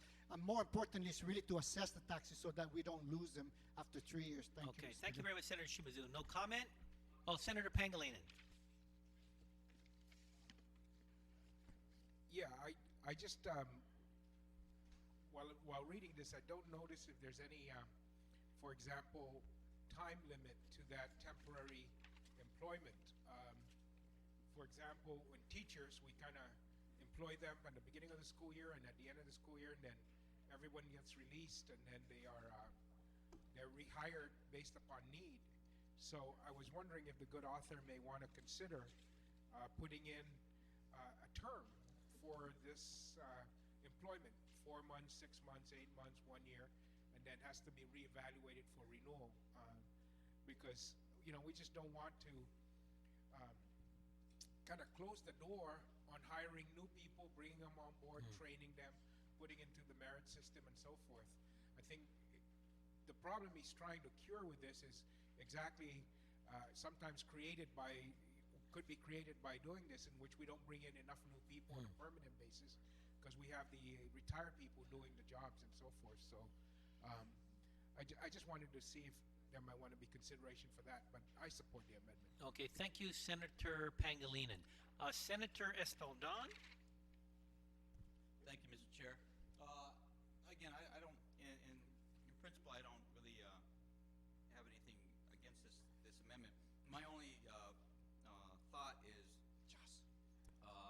if the good author would yield to the question, please continue. whether it was his intent to use the word may. It says such retirees may be hired at step 1. In other words, it still leaves the discretion that they could be hired at any other step as well. So I don't know if the intent was really to hire them at step 1, or to leave the discretion with the department to hire above step 1. Would the author of the amendment care to yield to the question? Yes, thank you. Yes, indeed, you caught that. I wanted may to give that kind of flexibilities for the department to be able to negotiate, and then evaluate the retirees' performance and so forth, and it can start at step 1, and as long as it's within the authorized level. If you want, it may start at step 1, but not to exceed step 10. I mean, it's up to you. If you want, it shall at step 1. Maybe some of the officers may be already employed. Let's say in some of the financial offices that provides auditing and it pays pretty good. I really want to try to entice them, especially now that we can, to try to go get as much people. I understand that for even a $25,000 investment on a revenue officer, revenue agent, the return that has shown was about $250,000 per agent or revenue officer, one for the assessment and one for the collection. But I just wanted it to be flexible. If it's the desire for the body to make it shall, that will be fine. Yep. Okay, Senator Espaldon? Does that answer the I question? understand. My concern, though, is that if you do give them that kind of discretion all the way up to step 10, and they are receiving the retirement benefits on top of that, gosh, they're going to be highly paid employees, retired employees. So if I may, I'd like to make an amendment to that amendment and keep it at Please. step 1 and change the word may to shall. Okay, so Senator Espaldon, you have an amendment to the amendment. What line is it? That would be the... Maybe, so in 1, 2, 3, 4, 5. Line 5, such retirees, you want to take out may. Right. And replace it by shall. I mean, we could go shall be hired at step 1, and I don't know if you want to do a limitation on how high it can go. I mean, if you want to go higher, but I'm not sure about step 10. Okay, Just leave it at that. Okay, so the amendment here is such retirees shall be hired at step 1, et cetera, et cetera. Yes. Okay, on the amendment to the amendment, if there's no Yeah. objection, amendment to the amendment, on the amendment to the amendment, Senator Juan Pat. Thank you, Mr. Chairman. Mr. Chairman, if we can recall, of course, all the other exceptions that we've made, basically because of a critical need in some of these departments and agencies, is that everyone basically were at the beginning level. because of the fact that yes, they are first,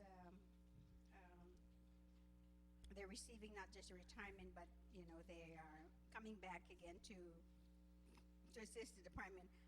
My only concern, of course, with step one, it might be the level that's it's a bit low, where we might not even be able to recruit.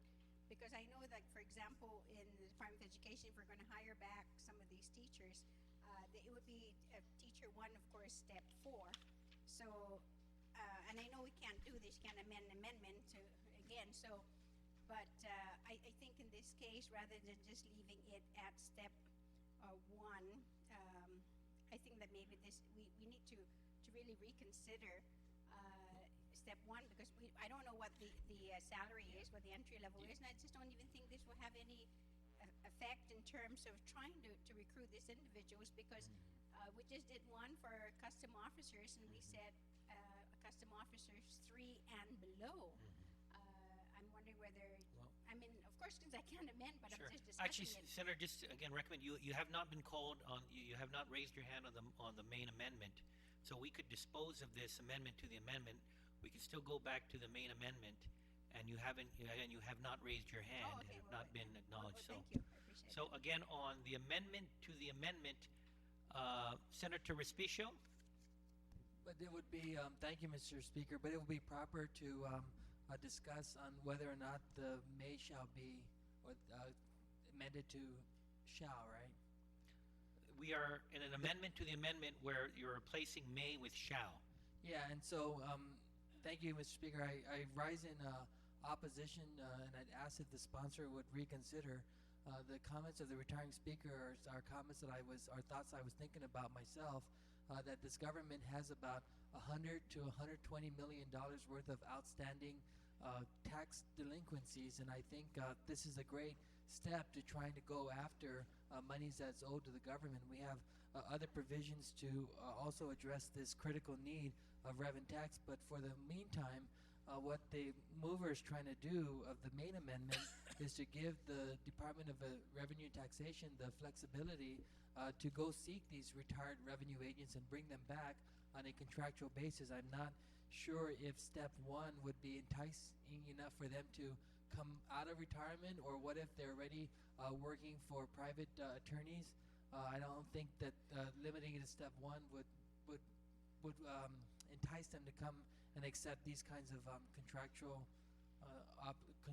contracts with the government of Guam. So I'd ask the sponsor to reconsider. If not, I'd just have to oppose the amendment. And just leave it at May, so the director will have the full flexibility to do what he has to do to bring these folks on board. Okay, on the amendment to the amendment, if there's no other speakers, you can close it, Senator Esperon.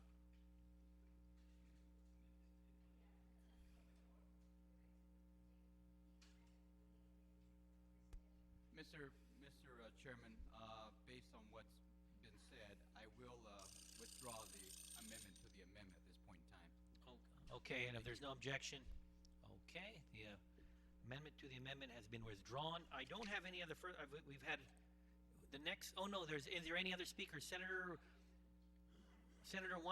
we've had Senator Wampat on the main motion, on the main amendment. Senator Wampat. Thank you, Mr. Chairman.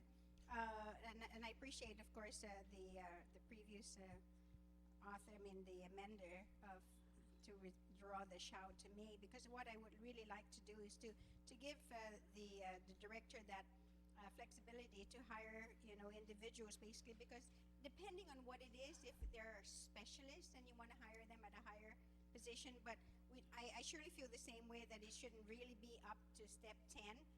You don't find that in any one of the departments and agencies with, it's usually 3, 4. So the retirees, what I want to make an amendment here is such retirees that may be hired at step 4 or, lower. So at least then he has that option. So you take out step 1 and put at step 4 or lower. And then Or either, well. okay, so let me be clear on the amendment. Please repeat your amendment, Senator. Such retirees may be hired at step 4 or lower. step 4 or lower. Okay, so on the amendment to the amendment, is there any comment? No objection. Amendment to the amendment carries. On the main amendment, is there any other speakers? If not, Senator Shimizu, you wanted to close on it, or? Well, I just want to thank my colleagues on that because, you know, we're really tight with cash. We really want to be able to capture as much taxes as we can, and they do need reinforcement in this area. I do want to state for the record that this does not supplant qualified new people to come in. These people are there to be able to try to capture as quickly as we can, and does not supplant or should not prevent any new employees in that area. If I can take a 1-minute recess, I do want to respond just very quickly to Senator Pangilinan so that we can do like a sunsetting clause in terms of the time. It doesn't want, okay, thank you. I've closed it. Thank you for your Okay, support. thank you very much. Okay, if there's no objection to the amendment, are you? No, okay, no objection to the amendment. Amendment carries. Okay, Senator Shimizu. Thank you. Mr. Chairman, you're speaking about STEP.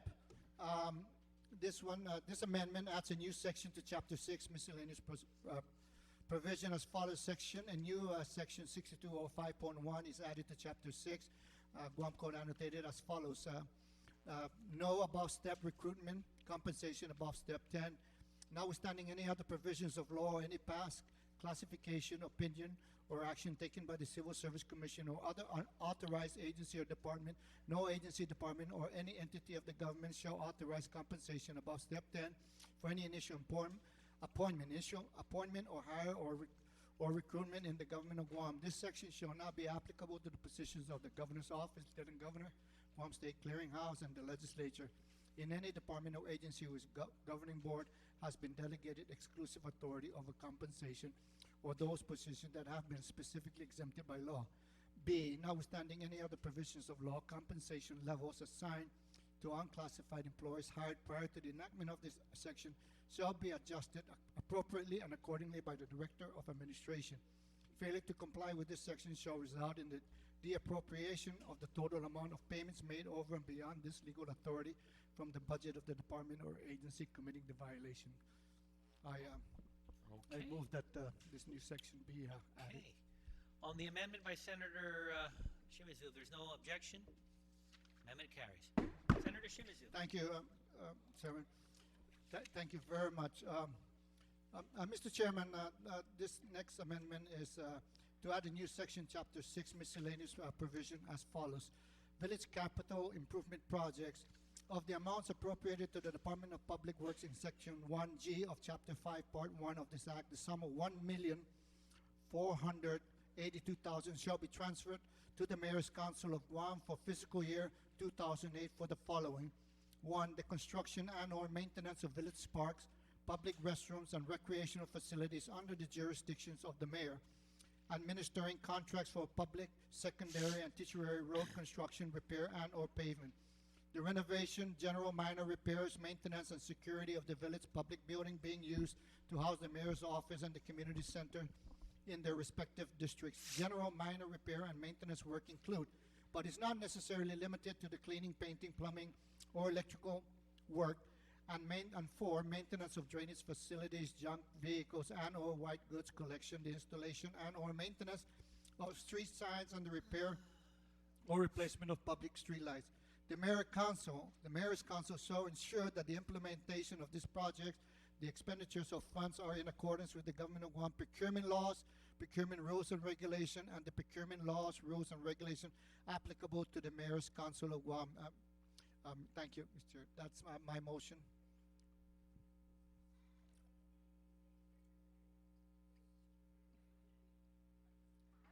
Let's take a minute recess. No. The Shimizu amendment. Senator Wampat, you were on the Senator Shimizu amendment. Thank you, Mr. Chairman. Mr. Chairman, I've actually gone back to the previous chapter, which was on page 56, and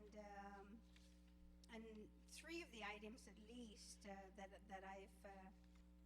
I saw, and in my discussion with the executive director, Mr. Bloss, when Senator Munya Barnes was making the amendment to delete the restrooms, primarily because that particular day the director of Parks and Rec basically said that they have outsourced the maintenance of the parks, and they were able to realize a savings, which was $262,000, and I think they're able to outsource it for $90,000. So that took, of course, the rationale for taking the parks out then from the mayor's, made sense. The problem was that it brought up was the restrooms, and according to Mr. Bloss, is that was something that they did not want to do. It was going to be too expensive for them to undertake. It may mean actually breaking down the restrooms and starting all over. So that was something that they just felt didn't work before. They weren't able to realize an MOU, and more importantly, monies to actually maintain the restrooms. Now, there was a request to include recreational facilities, which means their buildings or centers and all that as part of the beautifying the facilities, because it fell under the Island-wide Village Beautification Project. And the other sections of that particular section 19 remain, which was the maintenance and upkeep of the village's main roads. So that is definitely there. So in essence, 1, 2, and 3 is what I was able to see. And of course, in another page, and I know Senator Ben had brought this up, and that was primarily only in terms of adding and deleting, some of the roads on the secondary and tertiary roads that are to be, I guess, repaired or paved, that falls under Public Works, and now, of course, this is calling for the administration of the contracts. And I'm just thinking, when I think contracts, I think of the Attorney General being pulled into this. But the fourth one, most definitely, the maintenance of the drainage facilities and the collections of the junk vehicles and white goods that are left in the villages, because they have been actually promised to continue to pick those up, but nothing to this date has been done. And there's actually, I think, an outstanding amount of $300,000 that, if anything, should be then I would think then appropriated to address number 4. So I'm just providing basically information, and that's how I base my decision on some of these information that I'm able to gather. So thank you, Mr. Chairman. Okay, thank you very much, Senator Juan Pat. On the Shimazu Amendment, Senator Espaldon. Thank you, Mr. Chairman.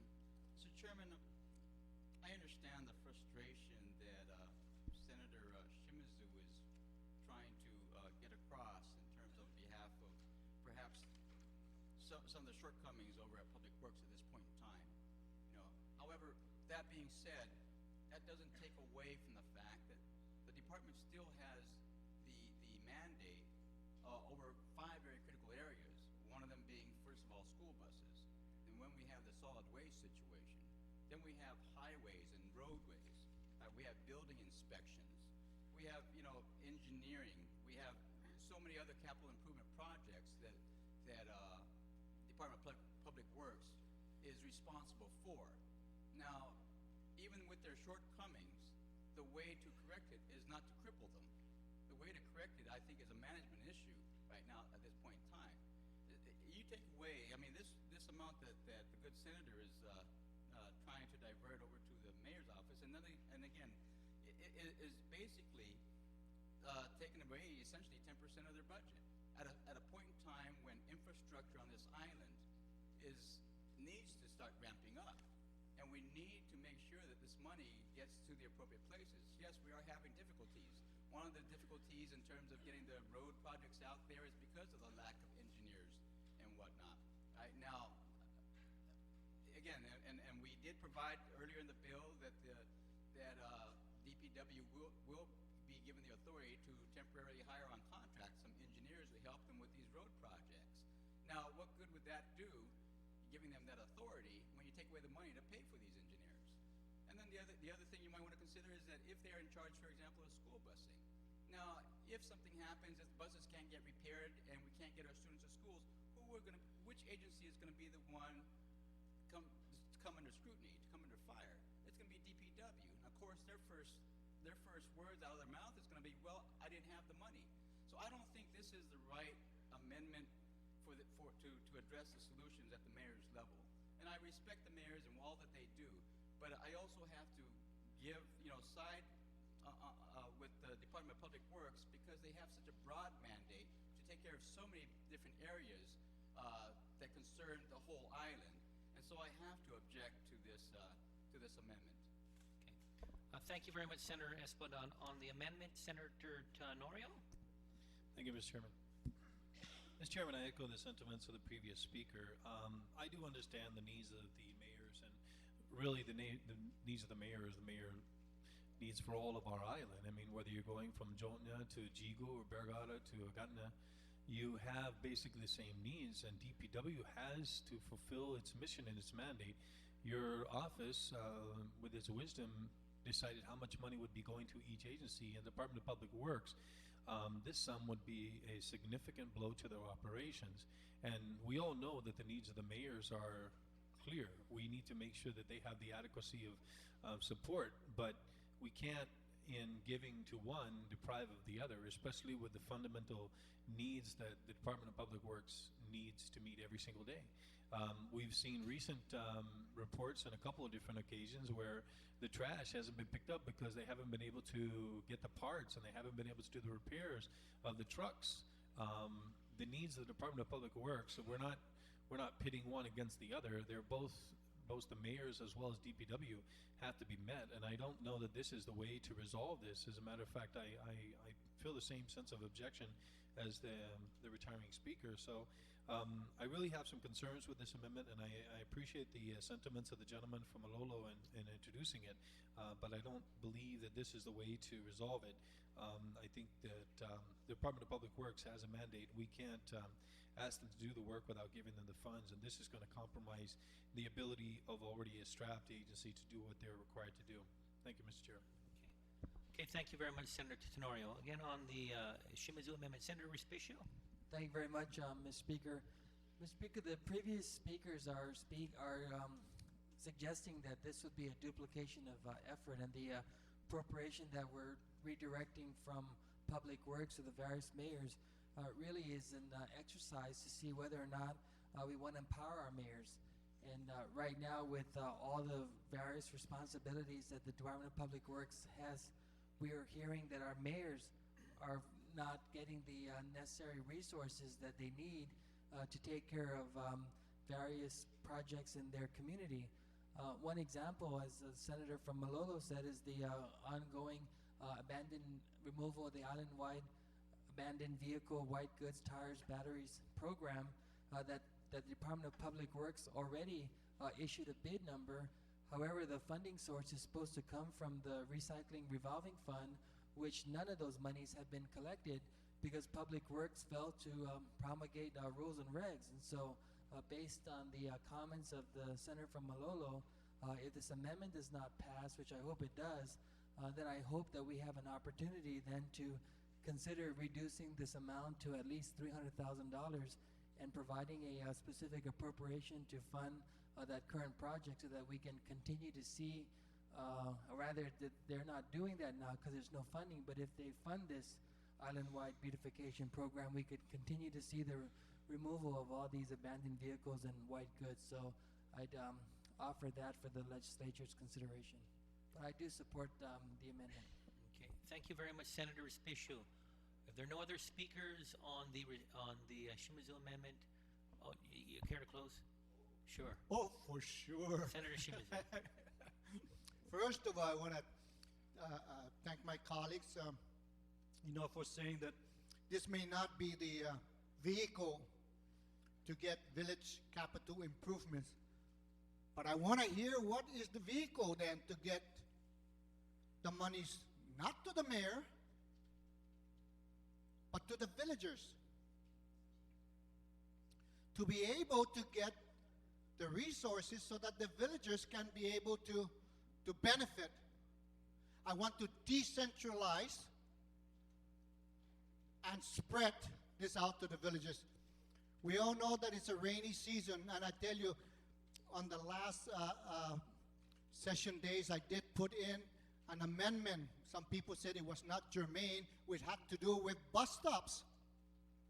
You know, the villagers are taking it upon their hands and into their pockets to build bus stops, makeshift bus stops, to protect the children, the villagers. What I'm saying here is give the monies to the council, who will then be able to spread the wealth down to the grassroots. Now, if this is not the mechanism, please help me. Help me find the mechanism to get it down. You know, with this money, the mayors could probably make makeshift wooden bus stops to be able at least to protect our children until Public Works is able to finish with its long-range studies.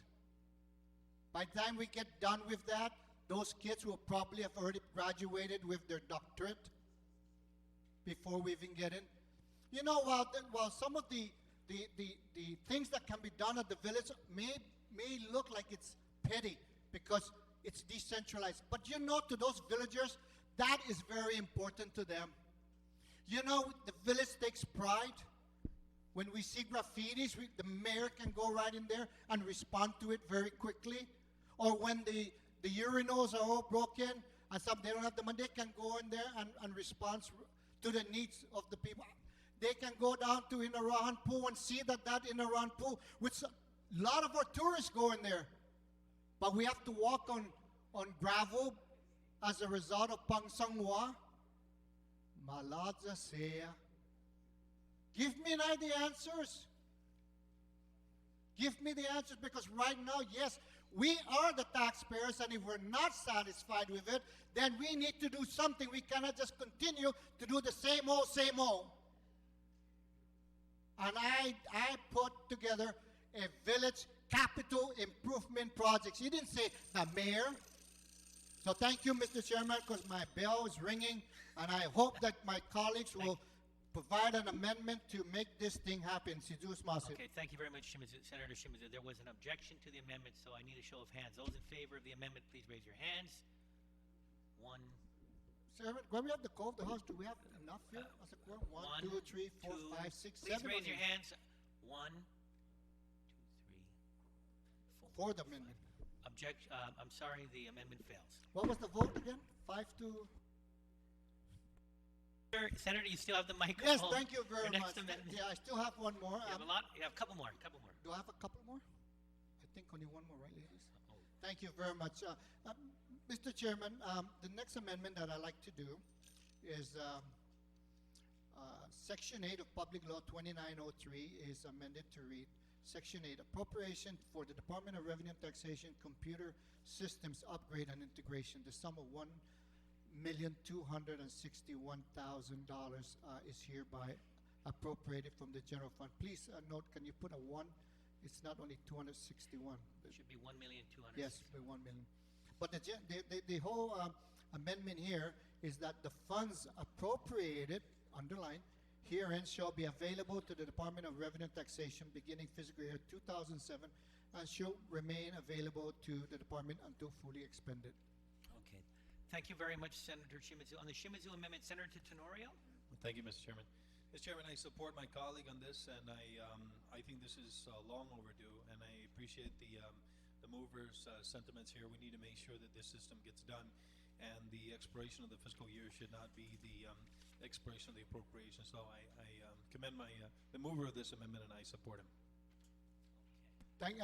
It's just been pointed out to me that this provision is already in the bill, so I withdraw this, and I request a 1-minute recess. Why don't we call a recess? Thank you.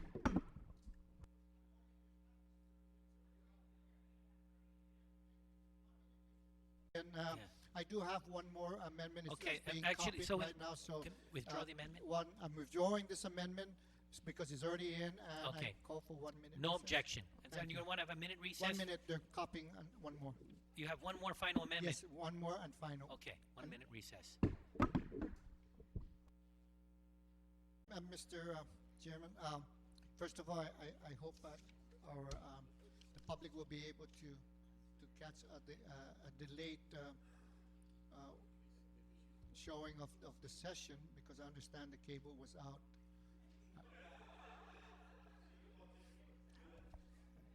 You know, but Remember, we got the 5-minute clicker thinking here. Thank so- you. I've got my 5 minutes. You know, really, because of the fact that, you know, we want to be able to let the people know exactly. The cable's on now? Thank you. No, it's not. But I would like Sergeant at Arms to play that later on, the show up, so that people can understand what are some of the things that we've done. But, Mr.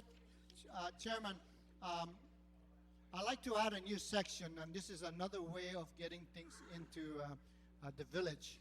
And I'd like to thank my co-sponsors, Senator Rory Respicio and Senator Wampat, for answering my call that if that's not the way, it's not the highway, but we will put something in. And this is add a new section to Chapter 6, Miscellaneous Provision, as follows: abandoned vehicle and white goods.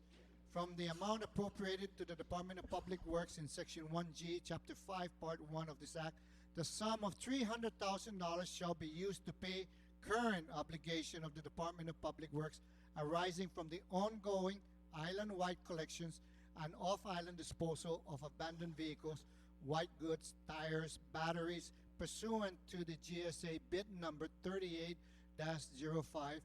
The department shall be reimbursed when monies become available from the recycling revolving fund, Mr. Speaker. I hope that this will be able to be Does the considered. clerk have that? Can you repeat that one more time? The department shall be reimbursed. Okay, in the bottom, Yeah. the department shall be reimbursed when monies become available from the recycling revolving fund. When the monies become available from the recycling revolving fund. Okay, so on the amendment to the amendment, Senator Respicio?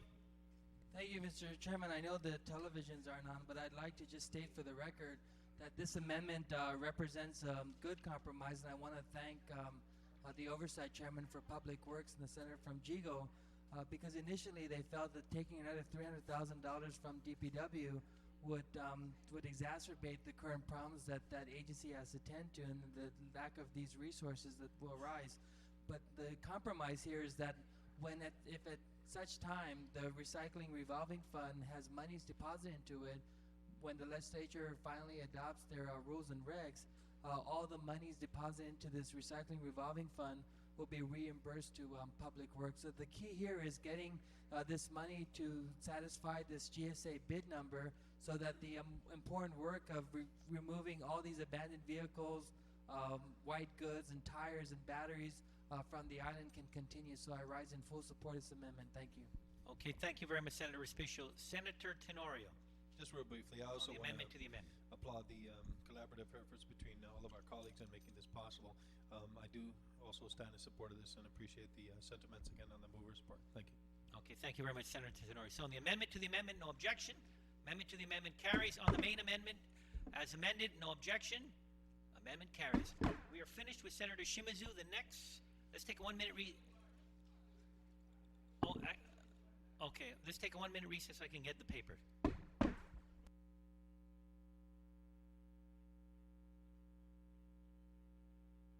I always want to know in my the pre-vote. spirit of cooperation and approaching this matter harmoniously, I'm offering this amendment on behalf of our colleague, Senator Munya Barnes, who is ill right now. And her amendment to Chapter 6 would add a new section, continuing appropriation for Mayor's Council of Guam and Village Streets Maintenance and Beautification. Essentially, the appropriation made from the Mayor's Council of Guam Operations and Village Streets Maintenance and Beautification pursuant to Section 19 and 20 of Chapter 4, Part 2, Miscellaneous Appropriations of Public Law 28-150 shall continue until all sums appropriated therein are expended. So essentially, this is a carryover provision. It's a carryover authorization for the appropriations made to the Mayor's Council of Guam from Public Law 28-150, and the mayors have said that since they did not get their full allotment, they would need to have this appropriation be available so they could pay their continuing obligations. So on behalf of our colleague, I offer this amendment. Okay, on the on the Munoz-Barnes amendment, if there's no objection, okay, motion carries. Amendment carries. Senator Respicio? Well, am I going to offer my amendments now? Yes.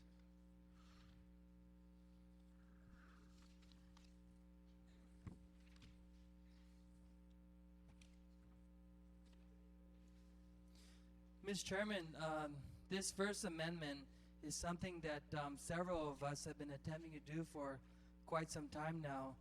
It's the Ikumishan Guahan Finetnen on the military mission in Guam. And we did have a public hearing on this bill, but I would like to offer this for the legislature's consideration to put in this budget act, because we've seen now more than ever what has happened by not having a unified Team Guam approach.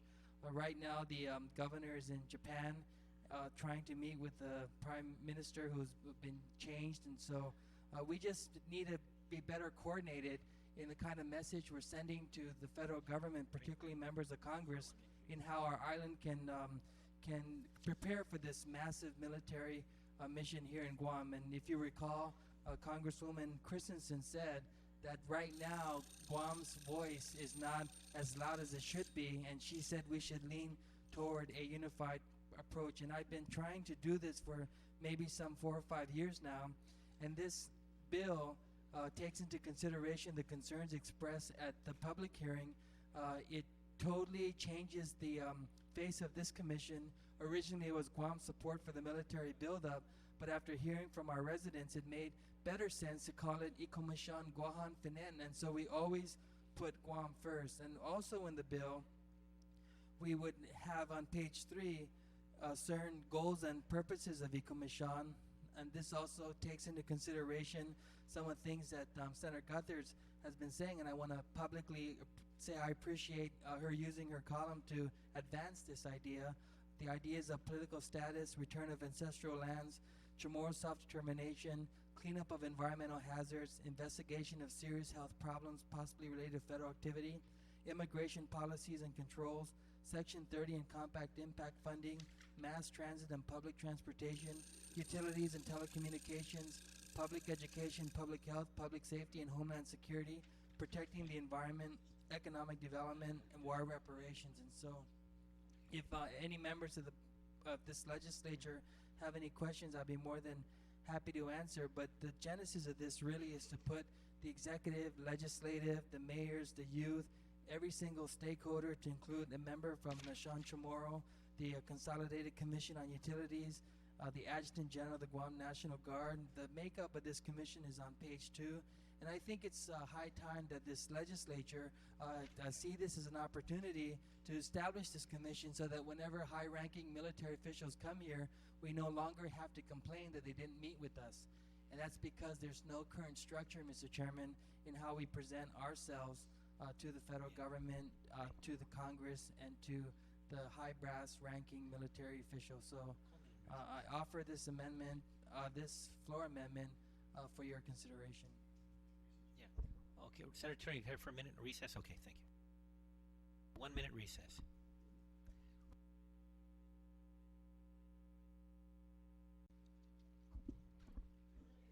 The Committee of the Whole is back in order on the Respicio Amendment. Senator Tenorio? Oh, Senator Wampat. Thank you, Mr. Chairman. Mr. Chairman, I rise in support of this amendment.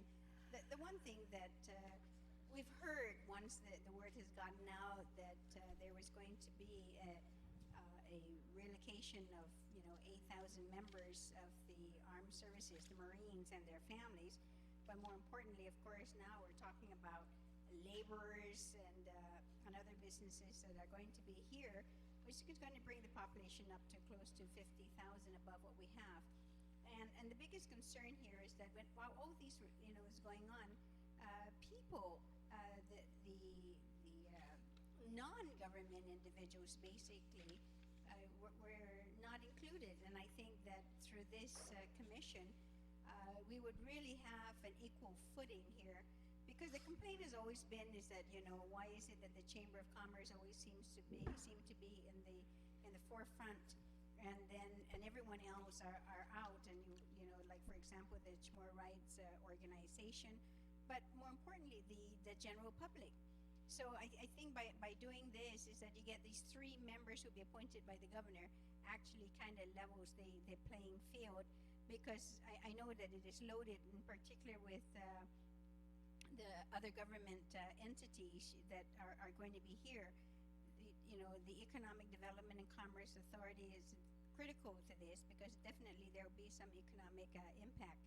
But the wonderful parts of this, in which the memberships will be included, are the youth, of course, and then it's critical that they are involved, because we're talking about their future. I mean, this is not the normal cliche when we talk about the youth of tomorrow, but truly they will be then represented.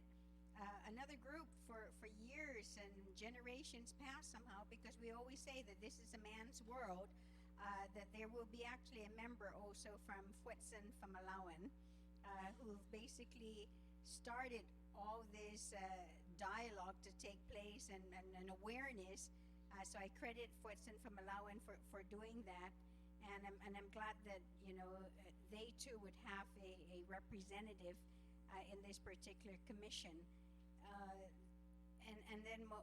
And lastly, Mr. Chair, is that this truly will be a reflection of the community of Guam, and not just necessarily only the government entities who may not sometimes be speaking on behalf of the people, but more on just what their regulatory agency would be tasked to do. So I definitely do support this, and I hope that my colleagues will as well. Thank you, Mr. Chair.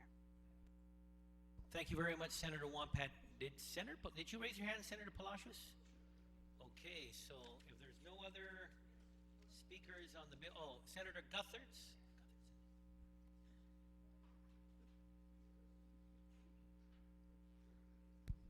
Thank you, Speaker, Acting Speaker, and colleagues. I have to say that I'm very impressed with this amendment, because I have been very much involved in many of the activities that have been held since January with respect to the anticipated military buildup on our island. I've attended some of the civilian military task force meetings. I've attended all the scoping meetings. I've attended various briefings presented by the Joint Program Office, conferences, community group meetings, and what I have noticed most, Mr. Chairman, regarding our local government's role with respect to these significant anticipated changes that are going to take place on our island with the military buildup is really a lack of coordination. I don't see a coordinated, well thought out strategic plan of action involving the governor's office, this legislature, even our judiciary, and other critical entities in a directed way. You know, this is a very big thing that's happening on our island.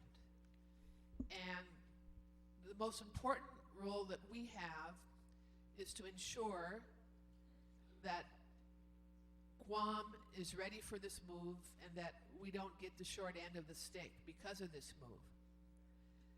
The entity that is being proposed, as you can see, has an all-encompass mandate to deal with all the current issues with reference to our relationship with the United States, in addition to the military buildup on Guam. We really need this, Mr. Chairman, and I truly do support it. One of the mandates of this group will be to conduct local scoping hearings and town meetings on each aspect of the military buildup. This really has not happened from our perspective. It has happened to some extent from the military's perspective. They've held certain meetings, but our local government has never held any meetings with our people to get their input on how best to deal with this tremendous change that's going to take place here.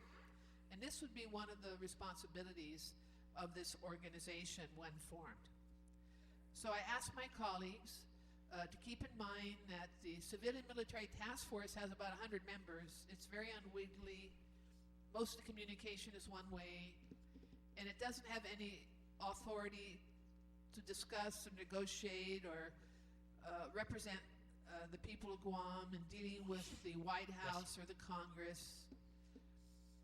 And that's what's missing in this whole equation. Thank you very much. Okay, thank you very much, Senator Gutherts. In the Respicio Amendment, Senator Tenorio? Thank you, Mr. Chairman. Mr. Chairman, the reference to the Civilian Military Task Force is appropriate. The work of the governor and the task force has been ongoing for many months now. There have been discussions and subcommittees established, the memberships of which is already in place. Many communications, of course, have in fact taken place between the different stakeholders and interested parties. It is for that reason that I am concerned and consider objecting this amendment because while we proceed in the direction of trying to accommodate and trying to work through the many difficulties and details that involve the military buildup of Guam, we need to, as much as possible, have some symmetry and consistency in the work that we do. I'm worried that the changing of this work that has already begun would result in greater confusion rather than better understanding. My understanding also of the governor and the work that he's done is in the appointment of these individuals is that in fact they do have knowledge which is to contribute to the betterment of this military growth and how it will impact our island. I believe not just the youth and women and military and other individuals are involved. I think that the greater majority of our community is familiar with much of what's going on. And of course, communication is important. I think that this is the existing setup may be improved, but I think that changing the entire system inside out would probably be more detrimental than beneficial. So I do have reservations about the amendment, and I look forward to listening to the other comments of my colleagues. But I'm a little concerned that changing at this point in time with the work that's already begun may be more detrimental than beneficial. Okay, thank you very much, Senator Tenorio. If there are no other speakers, Senator Espaldon. Thank you, Mr. Chairman. This one's a difficult one because I do understand the concerns that are being addressed by proffering this amendment. However, I think I need to echo the same sentiments as the previous speaker, Senator Tenorio, in that a lot of work and a lot of progress has already been put in motion. For us to disband it right now and create a new commission may throw a cog in the wheel, which would bring things to a halt. On top of it, when you start looking at the 12, the composition of this commission, we're talking 12 voting members. There's a very possibility of a deadlock, and at that point in time, when we start talking amongst ourselves and we need to take a vote, and there is a deadlock at 6-6, again, that just puts us further behind the 8 ball. As it stands right now, we are behind the 8 ball. We are not getting the proper information out of the OD, or at least the information we need to develop our master plan to coincide with this military buildup.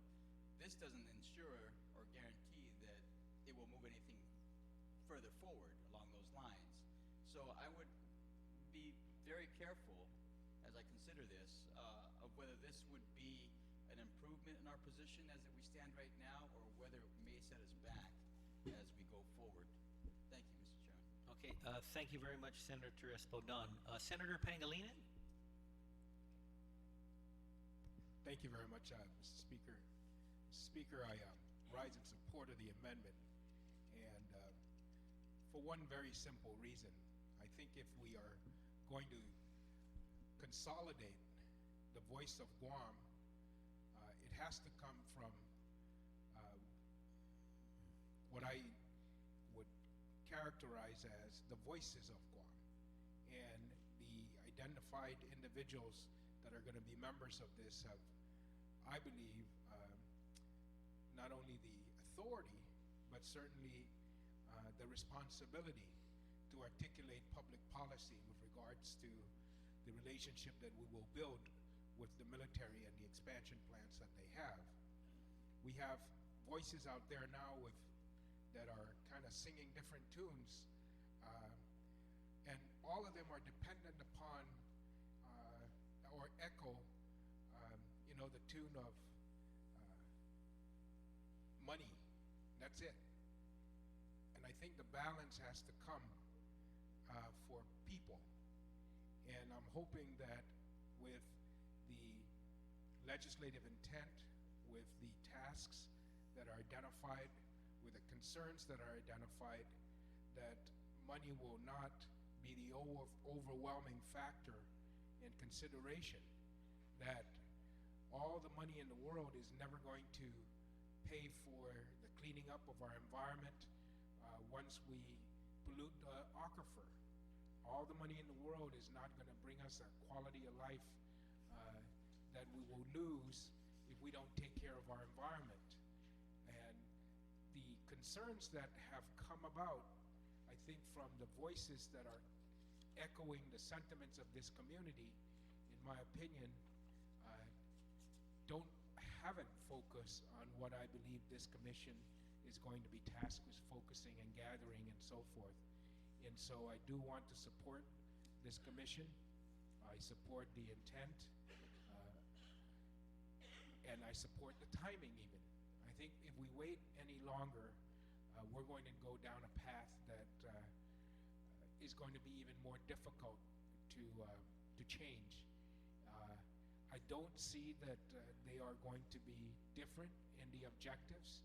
I think that the dealings that we're going to have with the military are going to be from a policy perspective, and the implementation of that can be done by individuals that have currently contributed to the task force. But the setting of the policy and the direction has to come from a different group than from what is composed in the current civilian military task force.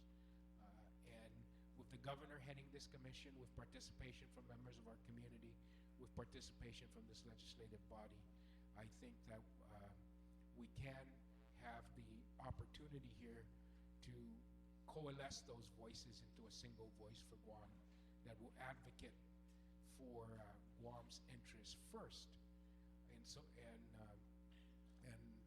as embodied by the collective voice that will be put into tune with this commission. So I want to thank the author, and I want to thank this body for their consideration. Thank you.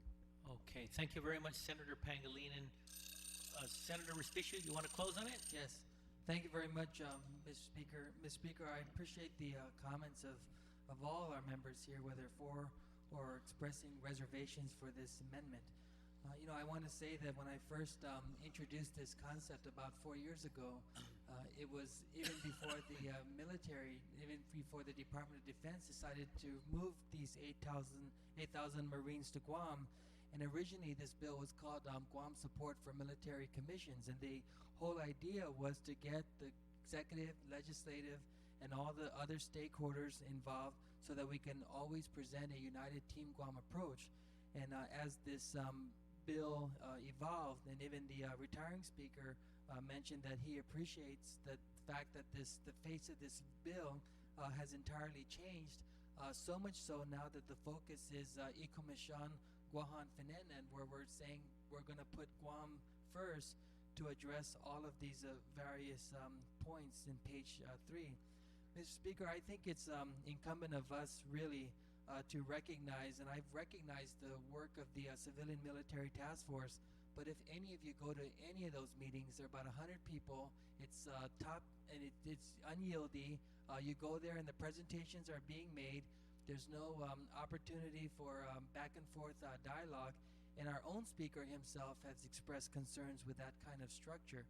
And in 4 years, if you recall, we have various members of our community feeling that they've been already disenchanted with the whole idea of the military coming here, and they feel they're going to be disenfranchised in their own home. And I think the fact that we don't have a united voice just lends its support for something like that.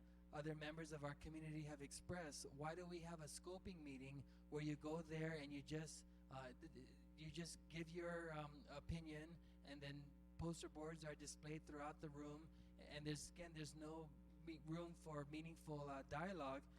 The information is taken and posted on a website. Everything that's been done so far already seems like the decision has been made, and this amendment recognizes that. Now, how do we make the best of this?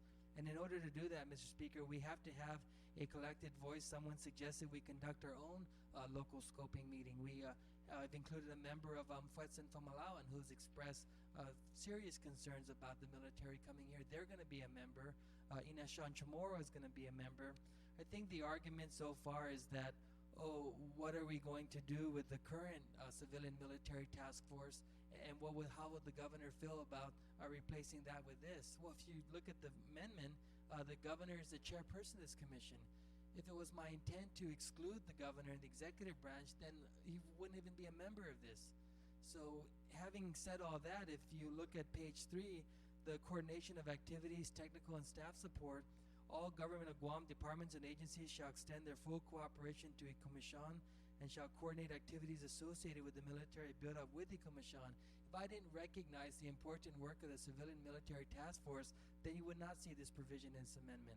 What this basically means is all the work, ongoing work of the Civilian Military Task Force, these are all department and agency heads. These are technical people. Obviously, the work that they have so far would just dovetail into this commission that would guarantee that we make the best presentation possible to prepare for this build-up. So I'm hoping there are no objections, and I'm hoping we can finally get this law, because otherwise this will be my 4th rejection for this concept.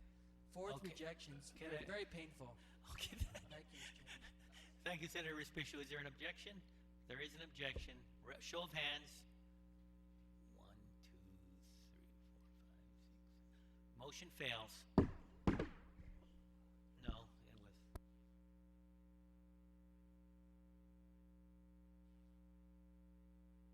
Senator Respicio, you have a couple more. Let's just finish up a couple more, and then we'll call it for the night. I have no problem with a lot of these, but go ahead. Senator Respicio. This next amendment really is something that the legislature passed, but the governor didn't get around to addressing in that transitionary period from his first administration to the second. This amendment would recognize foreign degrees as part of the qualifications for the superintendent of education and deputy superintendent of education. Mr. Chairman, we had a current member of our legislature discriminated because of current law that didn't allow this individual to serve as our superintendent. This amendment also would say that no person shall be discriminated against in any application for employment or promotion, so it addresses this issue government-wide. Okay, thank you, Senator Respicio. Senator, no, okay, no, there's no objection to the amendment? Could that be applied to my first amendment? Amendment carries. Senator? This next amendment, I think is something that the legislature should seriously consider doing. Too often times the governor proposes revenue enhancements or increases in fees, or the legislature may propose revenue enhancements, tax increases, or increase in fees. This amendment basically says that for the upcoming fiscal year, that those increases shall not be captured as part of the revenue forecast, and that the monies from that increase shall be put into the deficit elimination fund, and then if there's no deficit or debt, which I hope to be alive at that time, that the rainy day fund, that these monies will go into the rainy day fund. And so, Mr. Chairman, I think in an ongoing effort to revamp how we project our budgets for the GovGuam for the fiscal year, I think it's a very critical component of that. Okay, and if there's no objection, motion carries. Can that objection be applied? No objection be applied to the first. Hey, folks, I'd like to, if we could take a recess till 9 o'clock tomorrow morning, and then we can dispense with the rest of the bill. Okay, so we're gonna take a recess till 9 o'clock tomorrow morning.